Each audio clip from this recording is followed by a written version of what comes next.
The garage smelled like motor oil and cold metal and something else. Something harder to name. The kind of smell that gets into the fibers of an old flannel shirt and never fully leaves. It was the smell of honest work, of hands that had earned every callus. Elena Marsh was 13 years old and she was lying on a creeper board beneath a 1969 Ford Mustang Boss 429, staring up at the oil-dark undercarriage while her grandfather talked her through the anatomy of a machine, the way other men might read bedtime stories. Walter Marsh was 63 that year, but he moved like a younger man when he was in a garage. The stiffness that visited his knees on cold mornings disappeared the moment he picked up a wrench. He crouched beside the car with the ease of someone returning to a place he had never truly left. "Hand me the half-inch," he said. Elena reached into the red metal toolbox without looking, her fingers already learning the difference between sizes by weight and shape alone. She passed it up to him. He grunted his version of a compliment. For 20 minutes they worked in near silence. The only sounds were the ratchet clicking, the occasional drip of something from somewhere deep in the engine, and the faint radio playing from a shelf in the corner. Outside, the November wind pushed against the garage door and gave up. Walter finally sat back on his heels and looked at the Mustang the way a man looks at something he is proud of, but will never say so out loud. "You know what this car is worth?" he asked. Elena shrugged from beneath the chassis. "A lot.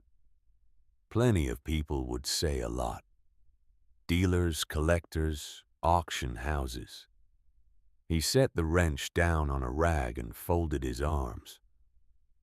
"But that's not what I'm asking. I'm asking what it's worth." She slid out from beneath the car and sat up, wiping her cheek with the back of her wrist and probably just moving the grease around. She looked at him, waiting. "When a man only looks at the price, Walter said he'll never see the real value." He didn't explain further. He never explained further. He just picked the wrench back up and went back to work. And Elena tucked the words away somewhere quiet inside herself, not fully understanding them yet, but knowing the way children sometimes know things before they have the language for it, that they mattered. That was 15 years ago. The garage is gone now. The house it belonged to is gone. Walter Marsh is gone. And Elena is standing in the rain outside a law office on the 41st floor of a glass tower in downtown Chicago, trying to remember how to breathe. The elevator opened onto a corridor that smelled of carpet cleaner and old money. A receptionist in a navy blazer guided Elena past a row of abstract paintings that probably cost more than her annual salary and into a conference room with floor-to-ceiling windows and a mahogany table long enough to seat 20. She was the first one there. She chose a chair near the far end of the table, not at the head, not at the center, somewhere quiet and easy to overlook. And she set her purse in her lap and folded her hands on top of it and waited. Elena was 28 years old. She had driven 6 hours from Columbus, Ohio, where she taught 11th grade American history at a public school that smelled of floor wax and basketball sneakers. She had worn her best black dress, which she had bought 3 years ago for a colleague's funeral, and had not worn since. She had not slept well in 4 days, not since the call came, and the sleeplessness was starting to show in a way she could not fully conceal with foundation. She was not thinking about the will. She was thinking about the last time she had seen Walter alive, a Sunday afternoon in September, 2 months before the end. He had been sitting in the armchair by his kitchen window with a cup of coffee he kept forgetting to drink. He had looked smaller than she remembered, the way people sometimes look smaller at the end, as if the body is already beginning the long process of returning to the earth. But his eyes had been sharp. His eyes were always sharp. He had held her hand when she got up to leave. Just for a moment. He had held it and not said anything, and then he had let go and she had walked out to her car, and that had been that. She wished now that she had turned around. The conference room doors opened. Douglas Marsh entered the way he entered every room, as if the room had been waiting for him, and was grateful for his arrival. He was 54 years old and wore a charcoal Tom Ford suit that had probably been cut specifically for his body in some atelier she had never heard of. His cufflinks were gold. His watch was a Patek Philippe that cost more than most people's mortgages. He had Walter's height, but none of Walter's stillness. Where Walter had been solid, Douglas was always in motion, scanning, calculating, rearranging. Behind him came Serena. Serena Marsh was 26, Douglas's only daughter, and she had her father's cheekbones and her mother's studied indifference. She was already looking at her phone before she sat down, her manicured thumb moving across the screen in slow, practiced arcs. She wore a black dress that had not come from any department store, and heels that were almost certainly inappropriate for a funeral reading, but entirely appropriate for the person she had decided to be. Douglas glanced at Elena the way you glance at a piece of furniture. A quick categorizing look. Present. Accounted for. Irrelevant. He chose the chair at the head of the table. Harlan Novak entered last, closing the door behind him with a soft and deliberate click. He was a small, precise man in his late 60s, with silver hair, parted cleanly at the side, and glasses with round tortoiseshell frames. He had been Walter Marsh's attorney for 31 years. He set his leather briefcase on the table, removed a bound document from it, aligned it carefully in front of him, and sat down. He did not look at any of them yet. He poured himself a glass of water from the pitcher at the center of the table, took a small sip, and then he looked up. "Thank you all for coming," he said in the tone of a man who does not waste words. "Let's proceed." Walter Hargrove Marsh had come into the world in 1942 in a 2-room house outside Scranton, Pennsylvania. The son of a coal miner and a woman who took in laundry, he had grown up understanding in the marrow-deep way that children of scarcity always understand that nothing came without cost, that the world did not owe you comfort, that if you wanted something, you went and got it with your own 2 hands, or you did without. He had dropped out of high school at 17. Not because he was incapable. He was by any measure exceptionally capable. But because a classroom had nothing left to teach him that the world couldn't teach him faster. He worked a series of jobs through his late teens. Loading docks, refrigerated warehouses, a brief and thoroughly miserable stint in a canning factory in upstate Pennsylvania that he rarely spoke of in later years. except to say that it clarified his ambitions considerably. In 1961, at the age of 19, Walter Marsh borrowed $1,100 from a man who believed in him enough to take the risk, a retired trucker named Gene Pulowski, who had known Walter since childhood and recognized something in the boy that most people missed. And with that $1,100, Walter bought a used flatbed truck with a cracked windshield and a transmission that occasionally expressed its feelings through a grinding sound that Walter learned to ignore. He ran freight between Chicago and Detroit, then Chicago and Cleveland, then a route that swung through Pittsburgh and down into Cincinnati, back up through Indianapolis, and then home again. He drove through blizzards and heat waves. He drove with his windows down in August, and with so many layers on in January that he could barely move his arms. He drove until the miles became something he no longer measured, and the road became an extension of himself. Marsh Freight was incorporated in 1966 with 2 trucks and 3 employees. By 1975, it had 40 trucks and offices in 4 cities. By 1985, it had 200 trucks, contracts with some of the largest manufacturers in the Midwest, and a revenue figure that made the kind of men who had once ignored Walter Marsh begin returning his phone calls very promptly. He never moved to a corner office.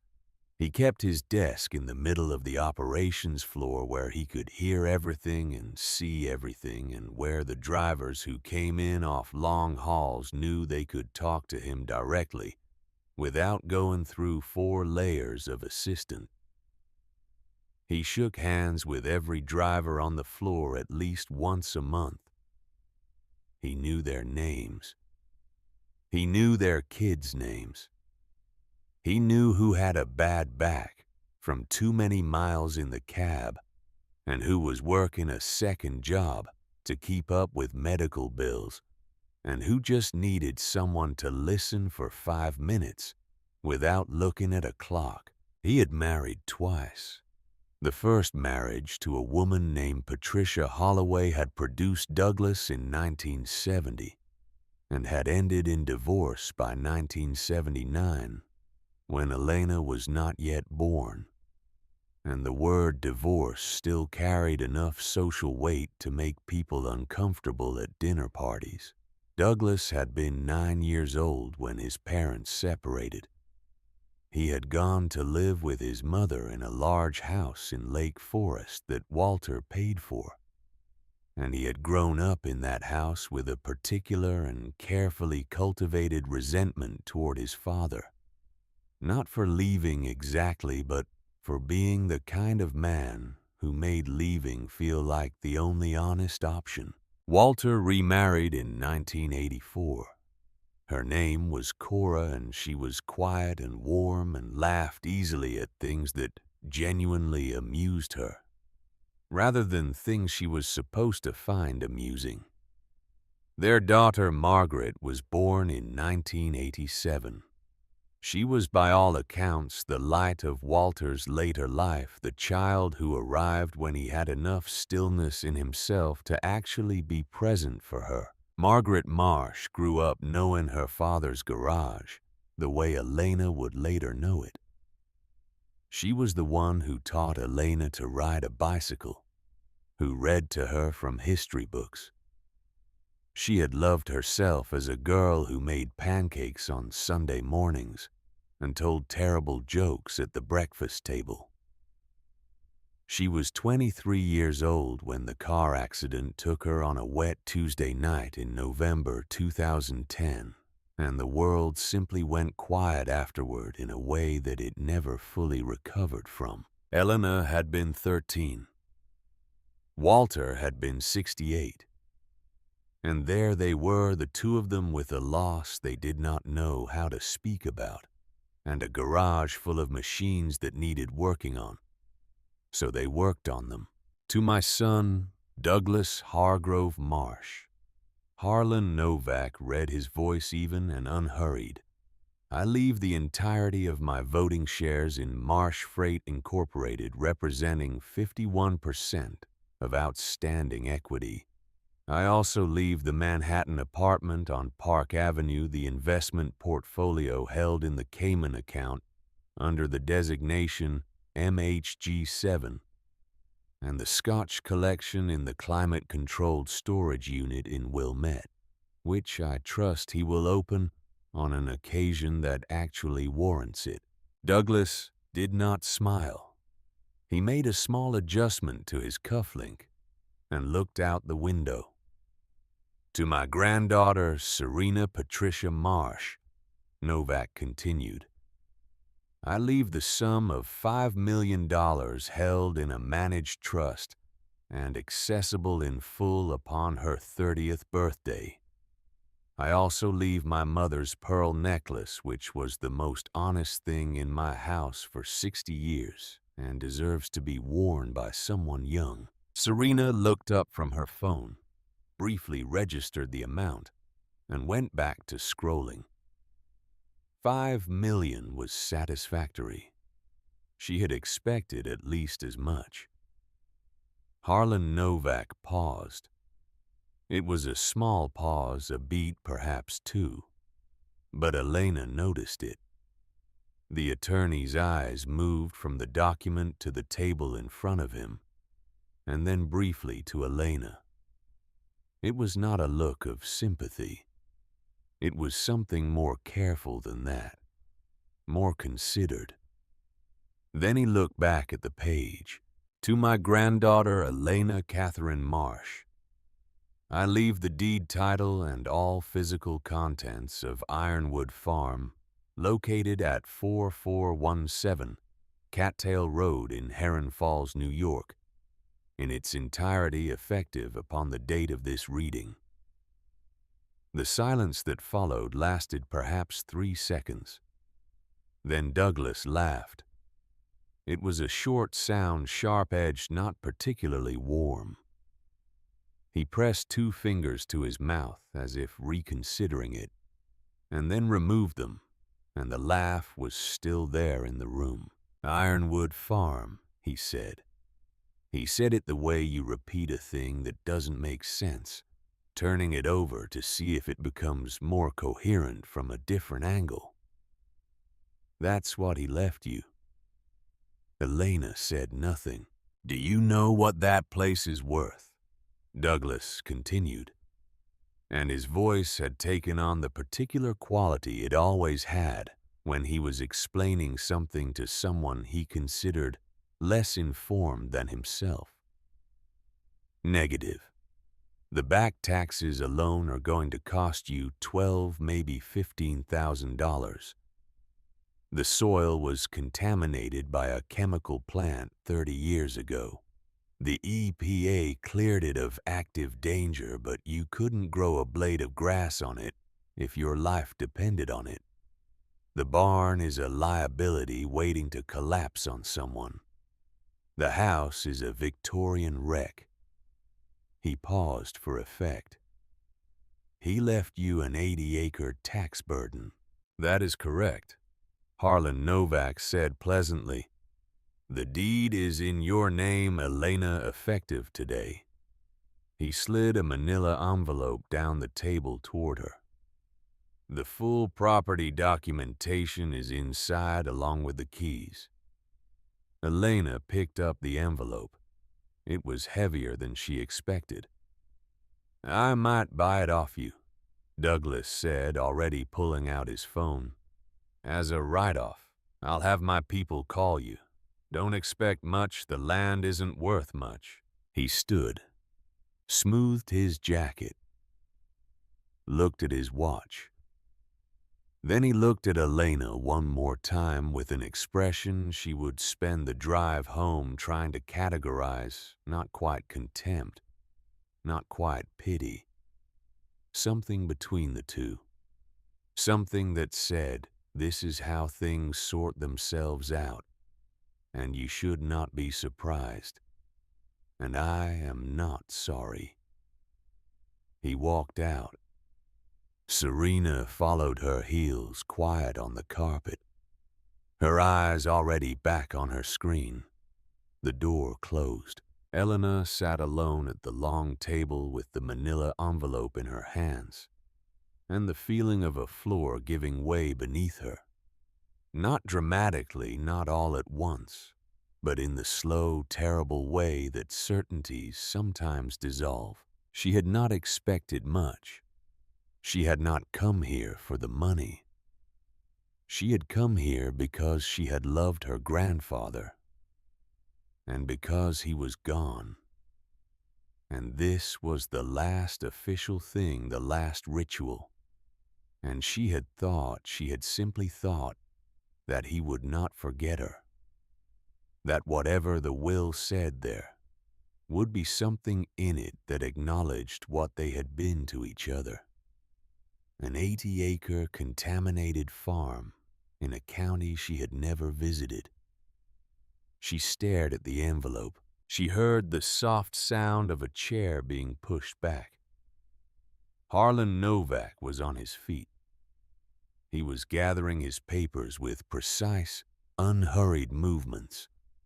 He aligned the edges of the documents and returned them to his briefcase and clicked it shut. Then he looked at Elena. He did not sit back down. He simply stood at the opposite end of the table and looked at her with those careful eyes behind the tortoiseshell frames, and he spoke quietly enough that the sound barely reached the walls. "Walter asked me to give you one message," Novak said. "Only one. He was very specific about the wording." A pause. "Don't sell it. No matter who asks. No matter what they offer." Another pause. "That's all he wanted me to say." Elena looked up at him. "Did he tell you why?" Novak picked up his briefcase. "He told me he didn't need to." He moved toward the door. Walter Marsh was the most deliberate man I knew in 40 years of practicing law. Everything he did had a reason. Every single thing. He stopped with his hand on the door. "Give it time, Elena. Give it a little time." He opened the door and walked out, and Elena was left alone with the envelope and the rain against the windows and the echo of a sentence she did not yet understand. She drove out of Chicago at 2 in the afternoon, heading east on I-90, and the rain followed her as if it had decided to make the trip. She had no particular plan. She had called the school and arranged for a substitute on Friday. She had packed a bag with 2 days' worth of clothes, her toiletry kit, and the paperback she had been trying to finish for 3 weeks, and had not managed to get past chapter 4.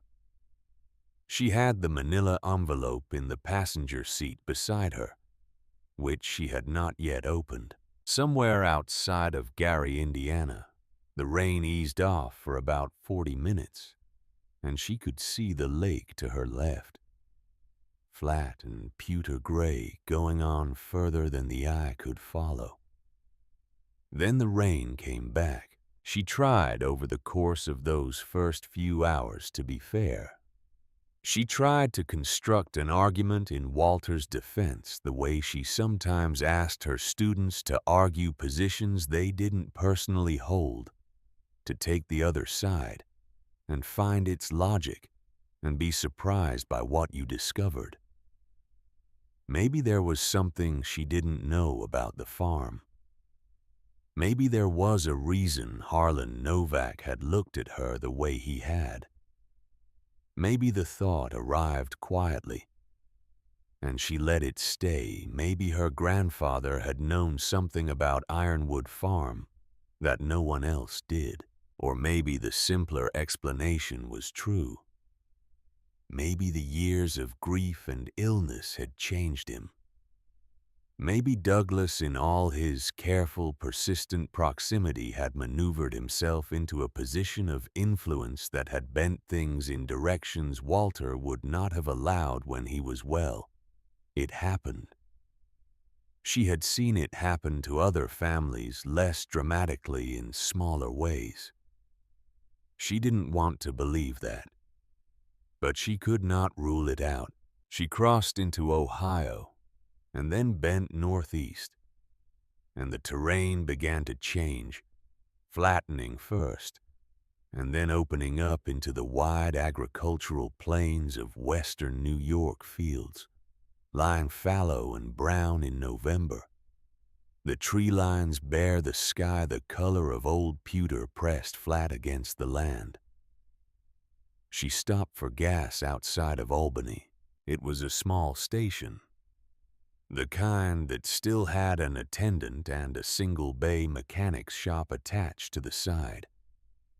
The kind of place that had not been updated significantly since sometime in the late 80s, and had made its peace with that fact. The pumps were old enough to have handles you actually had to lift before sliding your card. The man behind the counter inside was perhaps 70, with white hair cut close to the skull, and the careful movements of someone whose joints had started lodging formal complaints. He rang up her coffee and the granola bar she picked up from the rack beside the register, and glanced at the pump number she gave him. "You heading up the valley?" he asked. "North of Heron Falls," she said. "A place called Ironwood Farm." The man stopped moving. It was subtle, just a pause in the ordinary rhythm of his hands on the register keys, but she noticed it. He looked up at her. "You related to Walter Marsh." She felt something shift in her chest. "His granddaughter." The man nodded slowly, looking at her with an expression she couldn't quite read. Then he set his hands flat on the counter and spoke with the deliberateness of someone choosing each word with care. "My son couldn't afford the vocational program over in Cooperstown," he said. "Tool and die 1987. $1,500 gap between what the financial aid covered and what we had. We were nowhere near bridging it." He paused. "Walter Marsh found out about it through somebody I never knew who, and he called me on a Tuesday evening and told me he had taken care of it. Just like that. No fuss. Never asked for anything back. Never mentioned it again." He looked at her steadily. "My son has been running a machinist shop in Kingston for 30 years. 4 employees. Good life." Lena didn't know what to say to that. The man slid her change across the counter. "Don't let anyone tell you that property isn't worth anything," he said. "Walter Marsh didn't do anything by accident." She drove out of the station with her coffee going warm in the cup holder, and that sentence sitting alongside Harlan Novak's other one. 2 things she did not yet know how to arrange into a shape that made sense. Ironwood Farm was at the end of a county road that branched off Route 9 about 8 miles north of Heron Falls. There was no sign.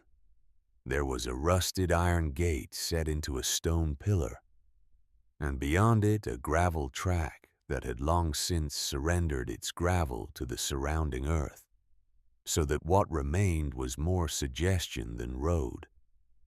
2 faint parallel depressions in the dead, frost-hardened ground, pointing generally in the direction of the structures visible in the middle distance. Elena parked at the gate. She sat in the car for a moment with the engine running and looked at what her grandfather had left her. The land was 80 acres of dead field and skeletal tree line lying flat and gray under the November sky. The contamination from the industrial runoff decades ago had not manifested in any dramatic visible way. No discoloration, no obvious scarring, but the absence of anything growing was its own kind of statement. Even the weeds that colonized most fallow land in the region had found ironwood soil uncongenial and had put their efforts elsewhere. The farmhouse stood about 200 yards from the gate. It was a two-story Victorian structure, built probably in the 1880s or 1890s, and it had once been the kind of house that announced its owner's ambitions to anyone passing on the road. Wide porch, decorative woodwork along the eaves, a turret at the northeast corner. All of it now in a state of exhausted dissolution. Paint peeling in long curling strips from the clapboard siding porch railing collapsed at one end. Windows clouded with grime and age. The house had not been occupied in years, possibly decades, and it had accepted the isolation, the way old structures sometimes do, by beginning to grow into the ground, rather than continuing to stand apart from it. But it was not the house that held her attention. Behind the house, perhaps 100 yards further back, the barn rose against the gray sky, like something out of a painting by a painter who loved desolation. It was enormous, far larger than any working farm of this size would have needed, which struck her even then as slightly unusual. The roof sagged in the center. The great sliding doors that would once have opened to receive wagons and equipment had long ago fallen from their tracks and now leaned at an angle against the exterior wall. The wood of the structure was the color of old bone, weathered to a uniformity that erased any suggestion of its original character. It was the kind of structure that seemed to be in the slow process of becoming landscape rather than man-made thing. Elena killed the engine.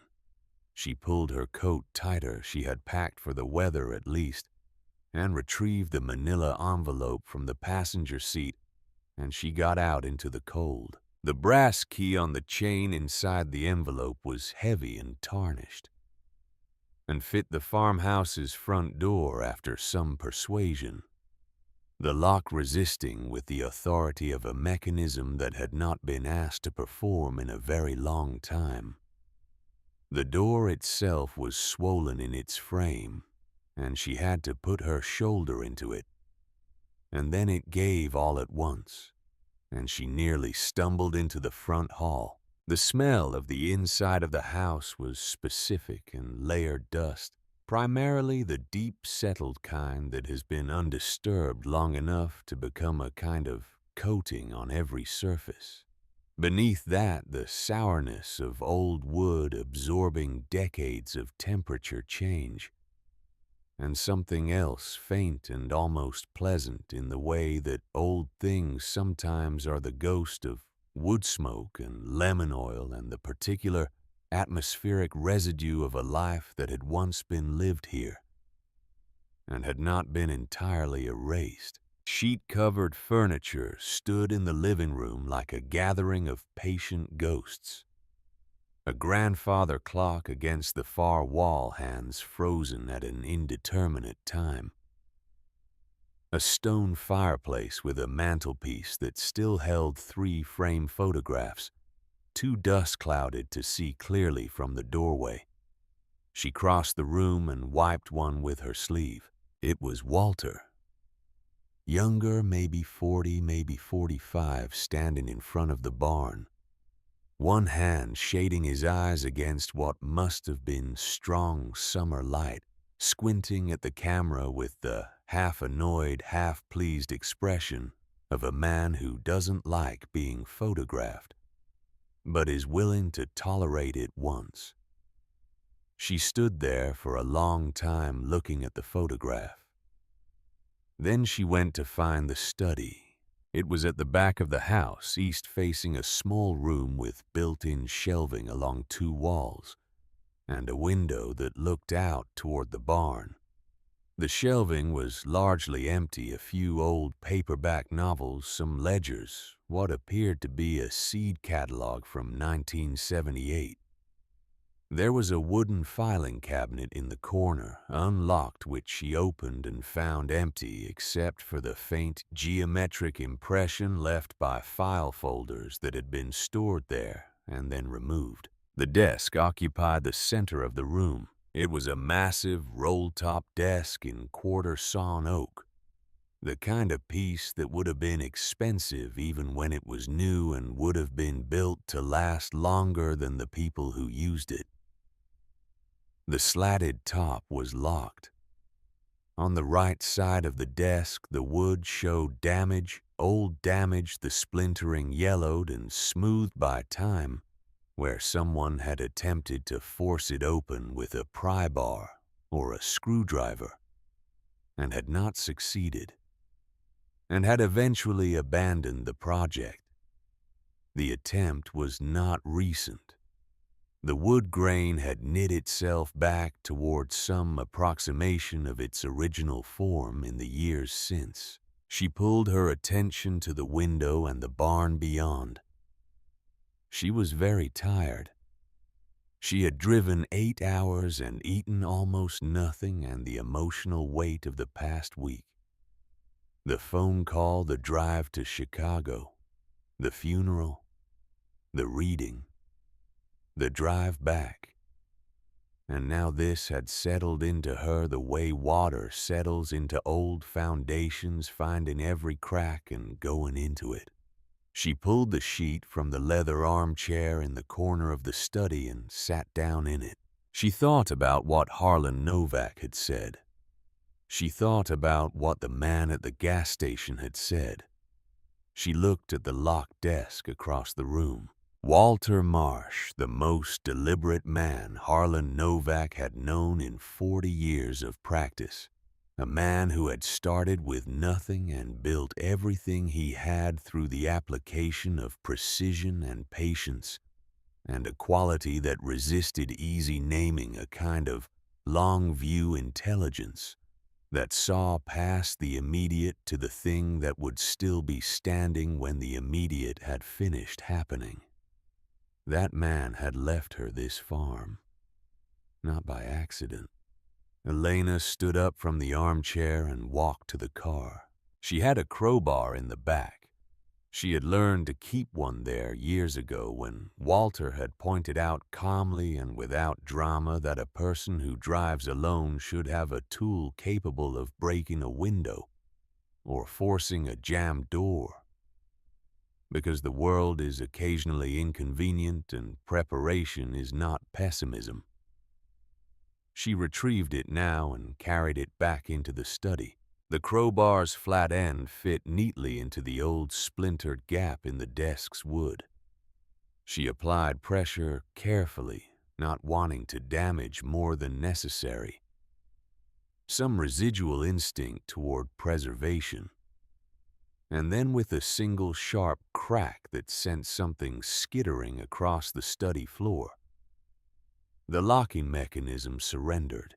The roll-top moved back in its slatted tracks with a sound like rain on a tin roof, revealing the desk's surface empty except for a thin layer of grime and 3 dried-out ballpoint pens arranged in a small ceramic tray. She opened each drawer. Empty. Nearly empty. A rubber band that had lost all its elasticity and lay coiled like something that had given up. A box of paper clips. A small calendar from 2015, every page blank. She almost closed the last drawer. But the last drawer, the central one, the deep one, did not sit flush with the others when she pulled it out to its full extension. There was something wrong with the spatial mathematics of it. The drawer was not as deep as it should have been given the exterior dimensions of the desk. She pulled the drawer completely free of its runners and set it on the floor. She reached into the dark cavity left behind, and at the back her fingers found a smooth panel of wood that gave slightly under pressure, and a cold metallic shape, a latch recessed into the back wall of the cavity. And when she pressed it, there was a soft mechanical click, and a panel dropped downward on a small concealed hinge. Behind the panel, in a space approximately 12 inches wide and 6 inches deep, rested two things. The first was a key. It was not a key like the brass one in her pocket. It was larger, substantially larger, and made of iron that had gone dark with age, with a heavy, squared-off head, and a shaft thick enough that wrapping her fingers around it felt like gripping a bolt. It had the heft and the machine precision of something industrial, something built for a specific and serious purpose. She had seen enough of Walter's garage to recognize the general language of the thing. This was not a key for a door. This was a key for a mechanism. The second thing was a journal. The cover was dark leather, worn smooth at the corners and along the spine, the kind of wear that came from years of being picked up and set down and carried and consulted. The binding was intact. She carried both objects to the window where the last pale light of the November afternoon was still barely available, and she opened the journal. The handwriting was her grandfather's blocky, deliberate capital letters for the first word of each sentence. The rest in a mixture of printing and cursive that was entirely his own, entirely consistent across decades.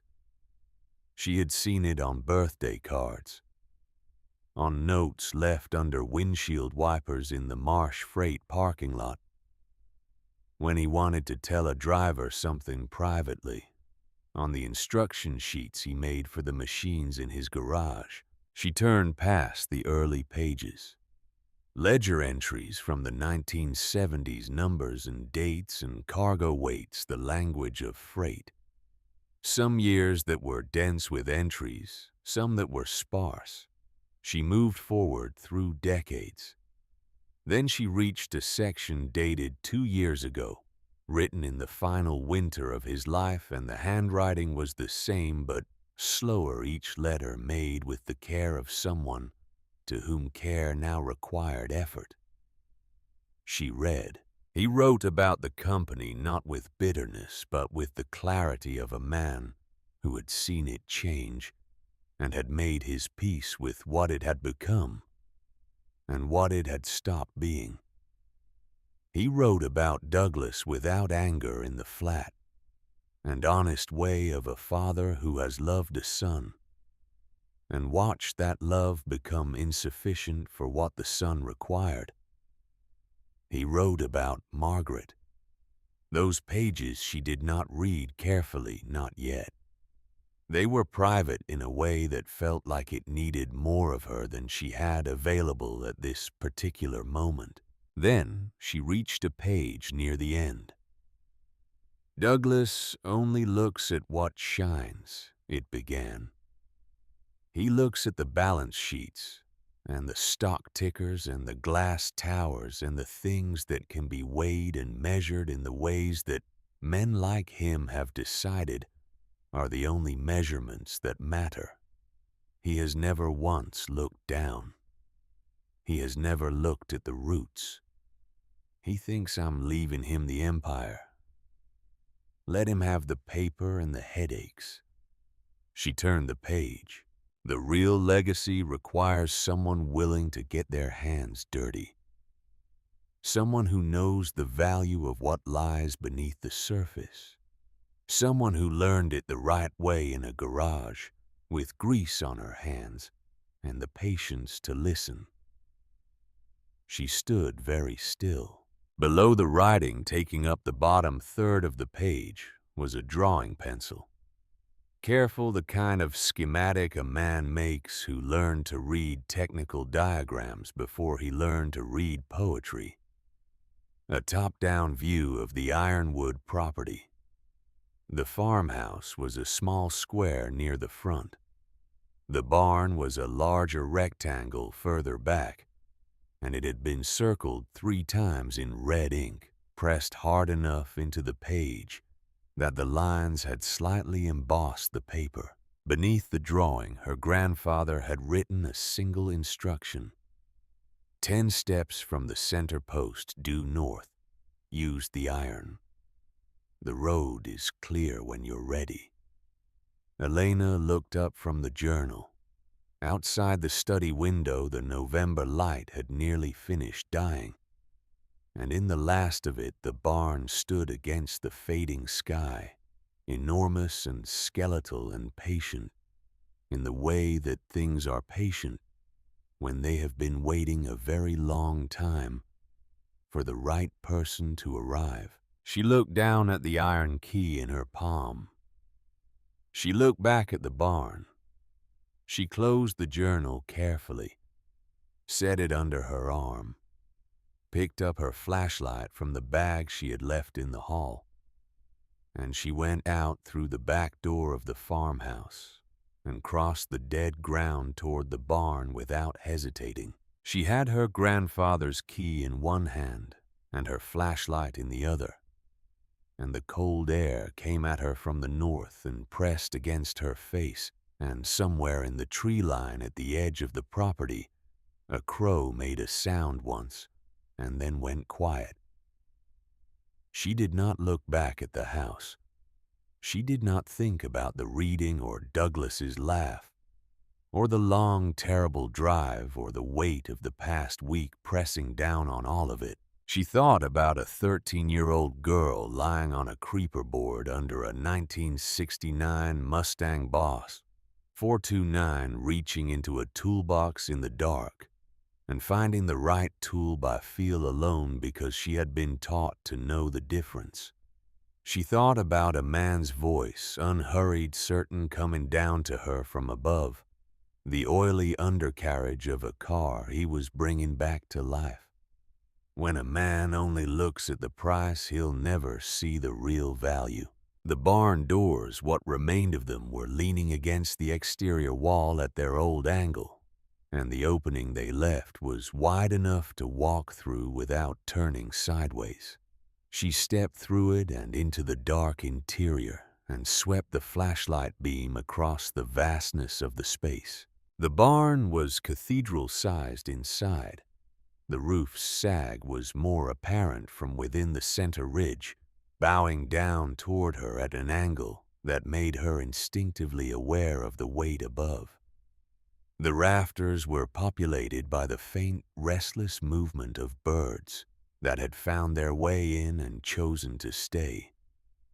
Old straw lay in compressed layers across the dirt floor, mixed with debris and the remnants of whatever had last been stored here decades ago. The center post was immediately visible, a massive timber, perhaps 16 inches square, running from the floor to the ridge beam, roughly in the middle of the structure.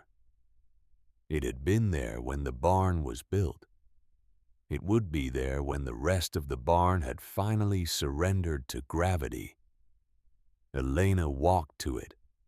She set her foot against the base of the post, and she pulled out her phone and opened the compass, and she oriented herself, turning until the needle settled and she faced north. She counted 10 steps. The ground beneath her boots looked identical to every other square foot of the barn floor. Compacted dirt and old straw, and the general sediment of decades. No visible disturbance, no obvious indication that anything had ever been different here. She picked up the old shovel she had seen leaning against the barn's interior wall when she came in, and she drove it into the earth. The blade sank 3, perhaps 4 inches into loose topsoil that had the quality of fill material poured rather than settled material that had been placed here deliberately and then left to compact over time.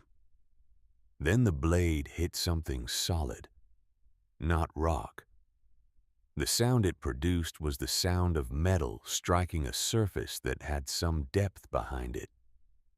A hollow sound. A waiting sound. She dropped the shovel.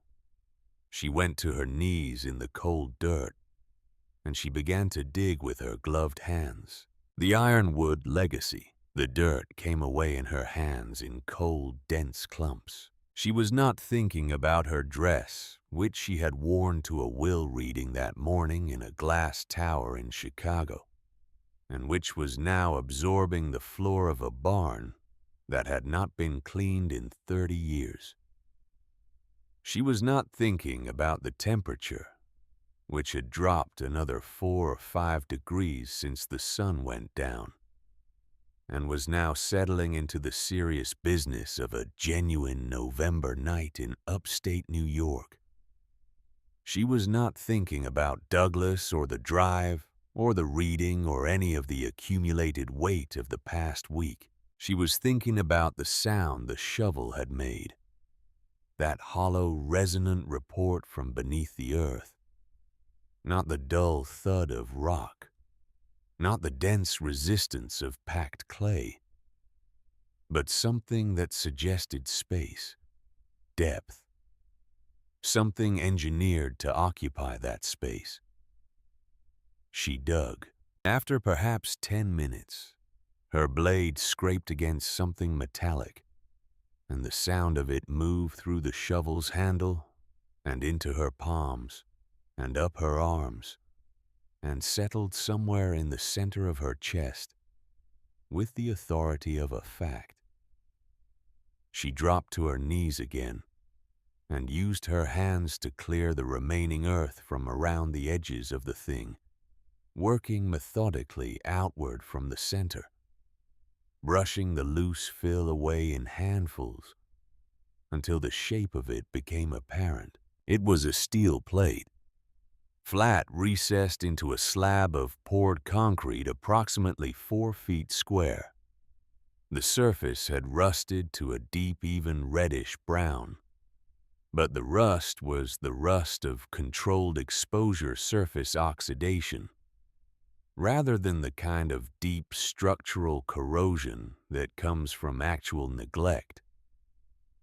The edges were sealed against the concrete with what appeared to be a rubberized compound that had held its form well. In the center of the plate, recessed perhaps half an inch below the surface, was a lock mechanism, a heavy industrial tumbler machined from steel, with a keyway opening that was exactly the right size and exactly the right shape for the iron key she was holding. Elena sat back on her heels and looked at it. She thought of Walter in his office at Marsh Freight, the one he kept on the operations floor rather than in the executive suite, surrounded by dispatch schedules and route maps and the practical noise of a company that moved things from one place to another. She thought of the care he brought to that work, the same care he brought to everything. The same quality of attention that made him check the oil on every vehicle himself during the early years, even when he had mechanics who could do it, because he believed that the things you were responsible for deserved your personal attention, and that delegating oversight was the first step in losing it. A man who did everything deliberately. She inserted the iron key into the tumbler. It resisted. Years of grit and atmospheric moisture had worked their way into the mechanism's tolerances, and the key moved perhaps a quarter turn, and then stopped with a sensation like pushing against something that had forgotten how to give. She applied more force, slow and steady the way you do with old mechanisms that need to be reminded of their purpose rather than forced into it. The key moved another increment, stopped. She kept the pressure constant, not jerking, not giving up, and something inside the tumbler shifted. She could feel it, some internal component releasing its old tension.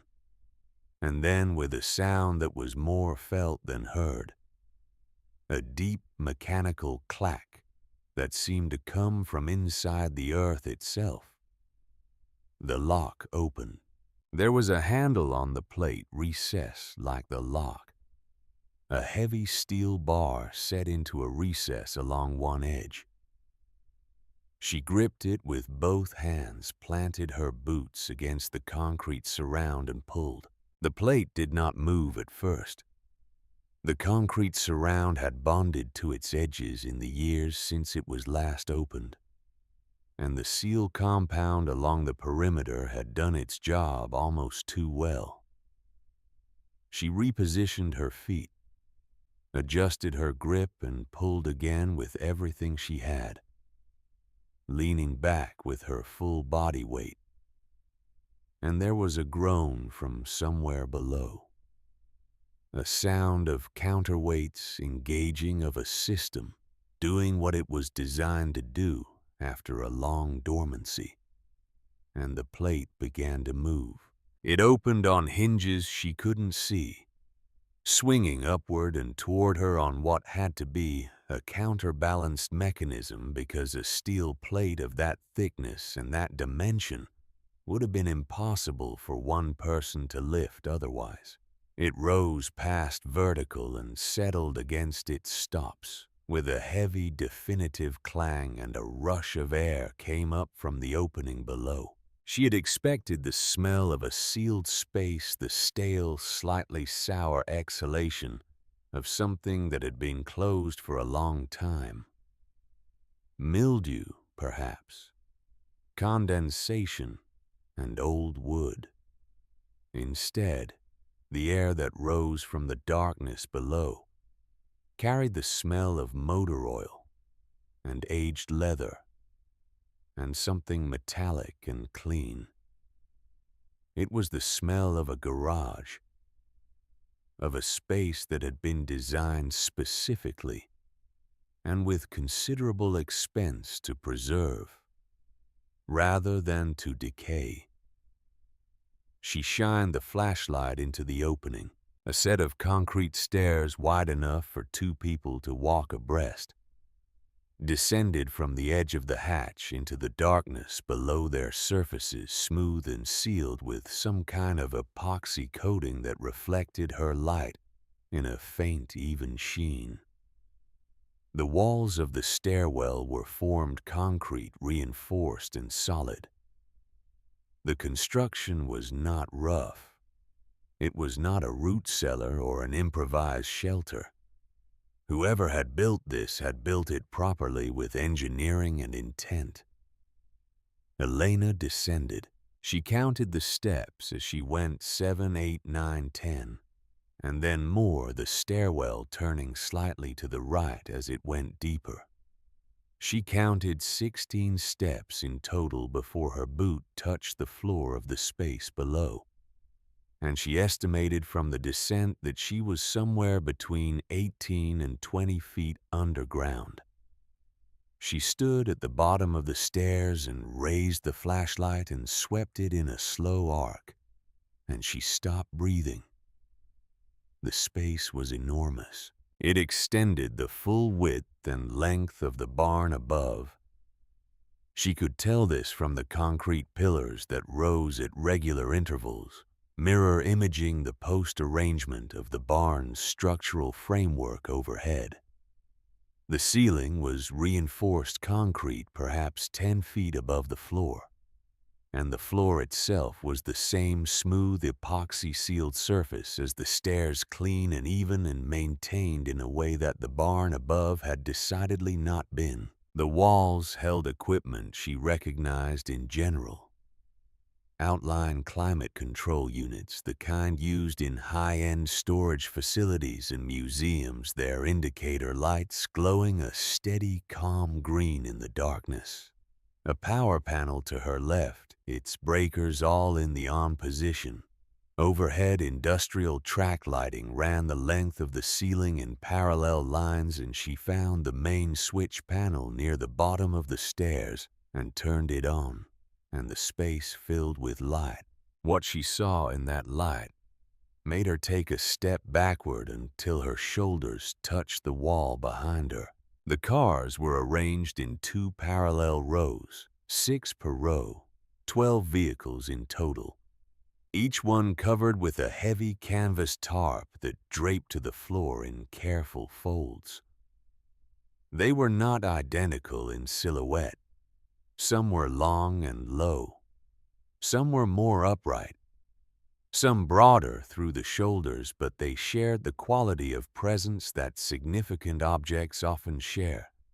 That sense of mass and history and meaning that makes a room feel different when they are in it. She walked to the nearest one. Her hands were shaken when she reached for the edge of the canvas, and she was aware of this, and she took a slow breath, and then she pulled the tarp back in one smooth motion. The car beneath it was red, not the flat, faded red of an old machine left to diminish. This red was deep, and living, the color of something that had never stopped being exactly what it was. The body was low and long and achingly purposeful, the kind of automotive design that achieves beauty not as an end in itself, but as the inevitable consequence of getting everything else exactly right. The chrome of the grille and the bright work along the body caught her flashlight. She had left it on out of habit and threw small constellations of light across the concrete walls. She did not know a great deal about collector cars, but she knew this one. She had seen it in the books on Walter's shelf. She had seen photographs of it in the magazines he kept in the garage, the ones he read with the concentrated attention other people reserved for financial reports. She had heard him speak of it once when she was perhaps 15 or 16 in the tone he used for things he considered beyond ordinary language. She was looking at a 1962 Ferrari 250 GTO. There were perhaps 36 of them in the world. In the years since the one she was looking at had been built, examples of this specific model had sold at auction for prices that began in the range that made headlines and went upward from there into figures that seemed to belong to a different order of reality than the one most people inhabited. She walked around it slowly. She looked at the instrument panel through the driver's window. The gauges dark but intact. The leather of the steering wheel worn in the precise pattern of the hands that had used it. On the passenger seat, resting against the central tunnel, was a folded piece of paper. She opened the door with care. The hinges moved with a smoothness that should not have been possible in a car of this age, and spoke instead to maintenance performed at intervals she could not guess. She reached across and picked up the folded paper. It was a note. Her grandfather's handwriting. A single sentence. Bought this the day Margaret graduated from Cornell. She never knew. Elena stood beside the open door of the Ferrari for a long time. Then she moved to the next car. She pulled its tarp and found a Shelby Daytona Cobra coupe, its racing livery still sharp, its history dense with competition and speed, and the particular American ambition of the 1960s that believed it could beat Ferrari at Le Mans, and then went ahead and did it. The car after that was an Aston Martin DB5, finished in silver. The specific shade of silver she would learn later from a specialist she had not yet met, that had been used on the cars, supplied to the production of a sequence of films that had made this model one of the most recognized automobiles in the history of cinema. It was the car that James Bond had driven. It was the car that, in the cultural imagination of a generation, represented a particular idea of elegance and capability. Combine the notion that style and function were not opposites. Then a Mercedes-Benz 300 SL Gullwing in silver as well. Its distinctive upward opening doors still in the closed position, the body of it as clean and aerodynamically certain as the day it left Stuttgart in 1955. Walter had an old frame photograph of a 300 SL on his garage wall. She had assumed it was simply a picture he liked. A 1965 Ford GT40 in Gulf oil orange and blue, the livery of the car that had won Le Mans 4 consecutive times, and had done so at least in part to settle a personal score between Henry Ford II and Enzo Ferrari that had escalated from a failed business negotiation into something that could only be resolved at racing speed on a French circuit over 24 hours. A Jaguar XKSS in midnight blue, rarer than almost everything else in this room. Only 16 had been built before a fire at the Browns Lane factory ended production, the road-going version of the car that had dominated sports car racing in the mid-1950s. A machine of such purity of purpose that it had never quite been surpassed as a statement of what a British sports car could be. There were 12 of them. She uncovered each one. She walked around each one in the clean, even light of the bunker. And she looked at them the way her grandfather had taught her to look at machines. Not for their glamour, not for their price, but for what they told you about the people who had built them and the intentions those people had brought to the work. What they told you, if you looked carefully enough, about what was possible when precision and ambition and genuine love for a thing were brought to bear on its creation. Walter had spent 40 years gathering them, one by one through channels she couldn't yet imagine, paying for them privately, recording them nowhere, bringing them here to this farm that the world had written off as worthless, and preserving them in a space he had built specifically for the purpose at a depth below the frost line, where the temperature would remain stable with climate control to manage humidity with power supplied through a company she didn't yet know anything about, in conditions that would allow these machines to survive not just decades but possibly centuries. $200 million in priceless automotive history resting in rows under the dead fields of Ironwood Farm, while the world above went about its business and noticed nothing. She sat down on the floor with her back against the rear wheel of the Ferrari. She set the flashlight on the floor beside her, aimed at the ceiling, so the light diffused upward and spread back down in a wide, even glow. She sat in that light, and she looked at the car beside her, and she thought about a man who had never stopped being the person he started out as, no matter what the decades brought, or what the balance sheet said, or how many people around him adjusted their understanding of value to match the measurements they found convenient. She thought about a note on a passenger seat. She never knew. The grief came then, and it came properly.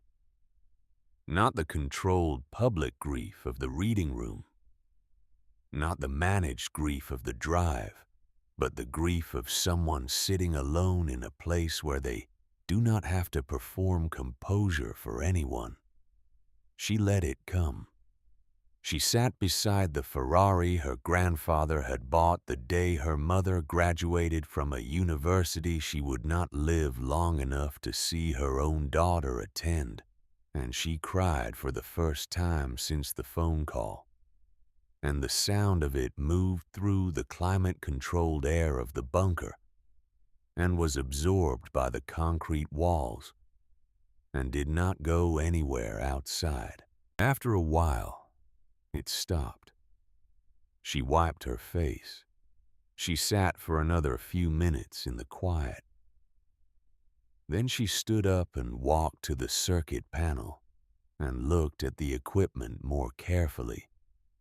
And that was when she noticed the digital display on the climate control unit, which showed the current draw in kilowatts, and the small utility management screen embedded in the panel below it that showed the account information for the service contract currently keeping this system running. The account name was Crestline Holdings. She did not know what Crestline Holdings was. She took a photograph of the screen with her phone. Then her phone buzzed. She looked at the notification. An email arrived in the last few minutes, presumably, as she had descended below the cellular dead zone of the barn floor, and then re-entered coverage near the power panel, which apparently sat close enough to the surface to catch a marginal signal through the concrete above. The sender was Douglas Marsh. She opened it. Elena, my attorneys have identified an anomaly in the utility records associated with the Ironwood property, specifically an ongoing electrical service contract funded through a corporate account linked to a company with connections to the Marsh Freight financial structure. I am sending a team to inspect the property first thing tomorrow morning. Do not access or disturb any structures or contents on the premises. If there are undisclosed assets associated with the estate, they are subject to estate law, and you are legally obligated to preserve them in their current condition. My team will arrive at 7 a.m. Do not touch anything. She read it twice. Then she stood very still in the light of the bunker, with the glow of her phone screen, the only warm thing in the space. And she thought with complete clarity about what Douglas Marsh was, and what he wanted, and what would happen if he sent his people into this space before she had done what needed to be done. She knew exactly what would happen. He would arrive with lawyers and documents and the authority of a majority shareholder in a publicly traded company, and the practiced ease of a man who had spent 30 years turning legal architecture into personal advantage. He would identify the contents of this space.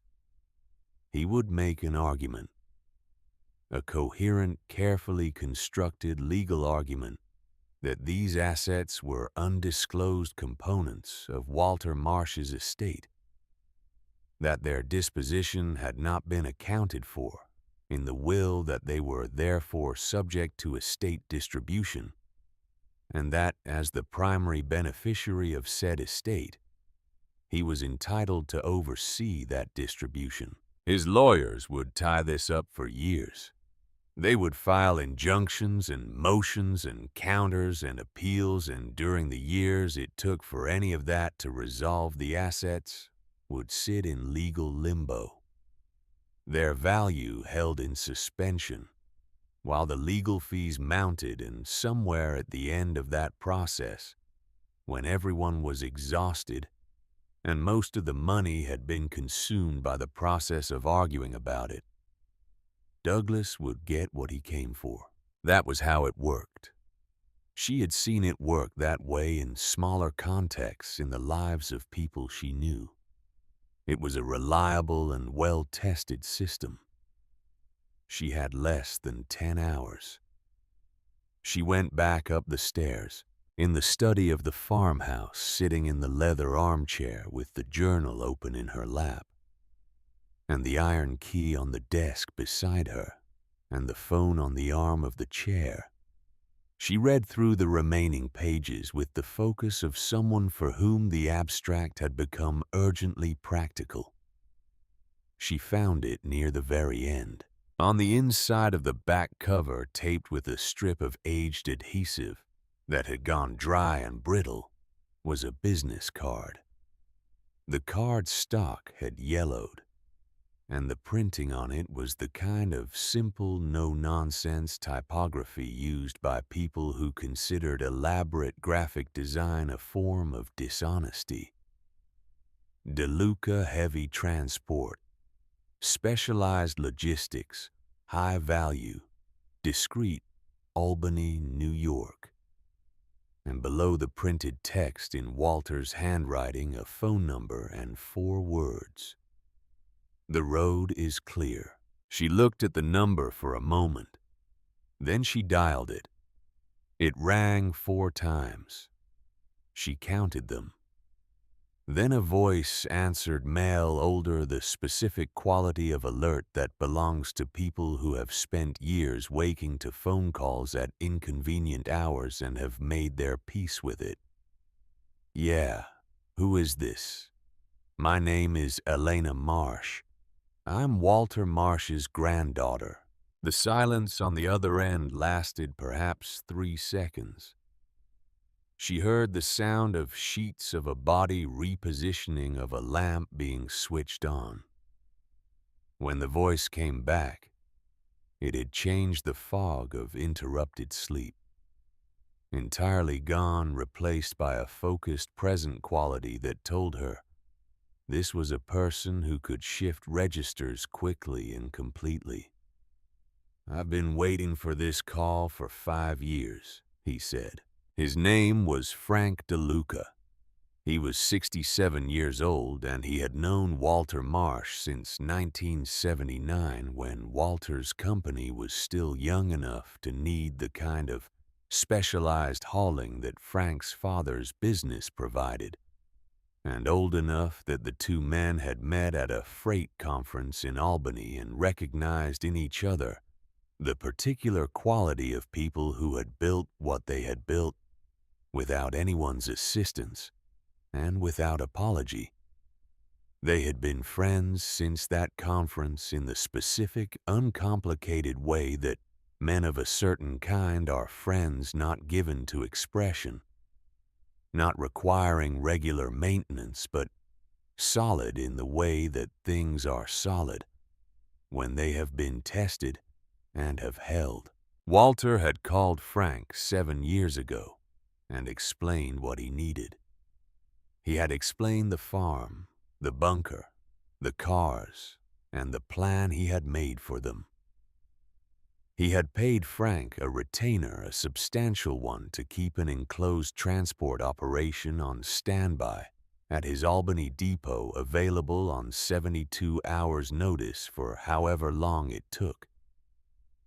He had kept the depot on retainer for 5 years after Walter's death, funded from an account Walter had prearranged for the purpose. Your grandfather was the most organized man I ever met, Frank said.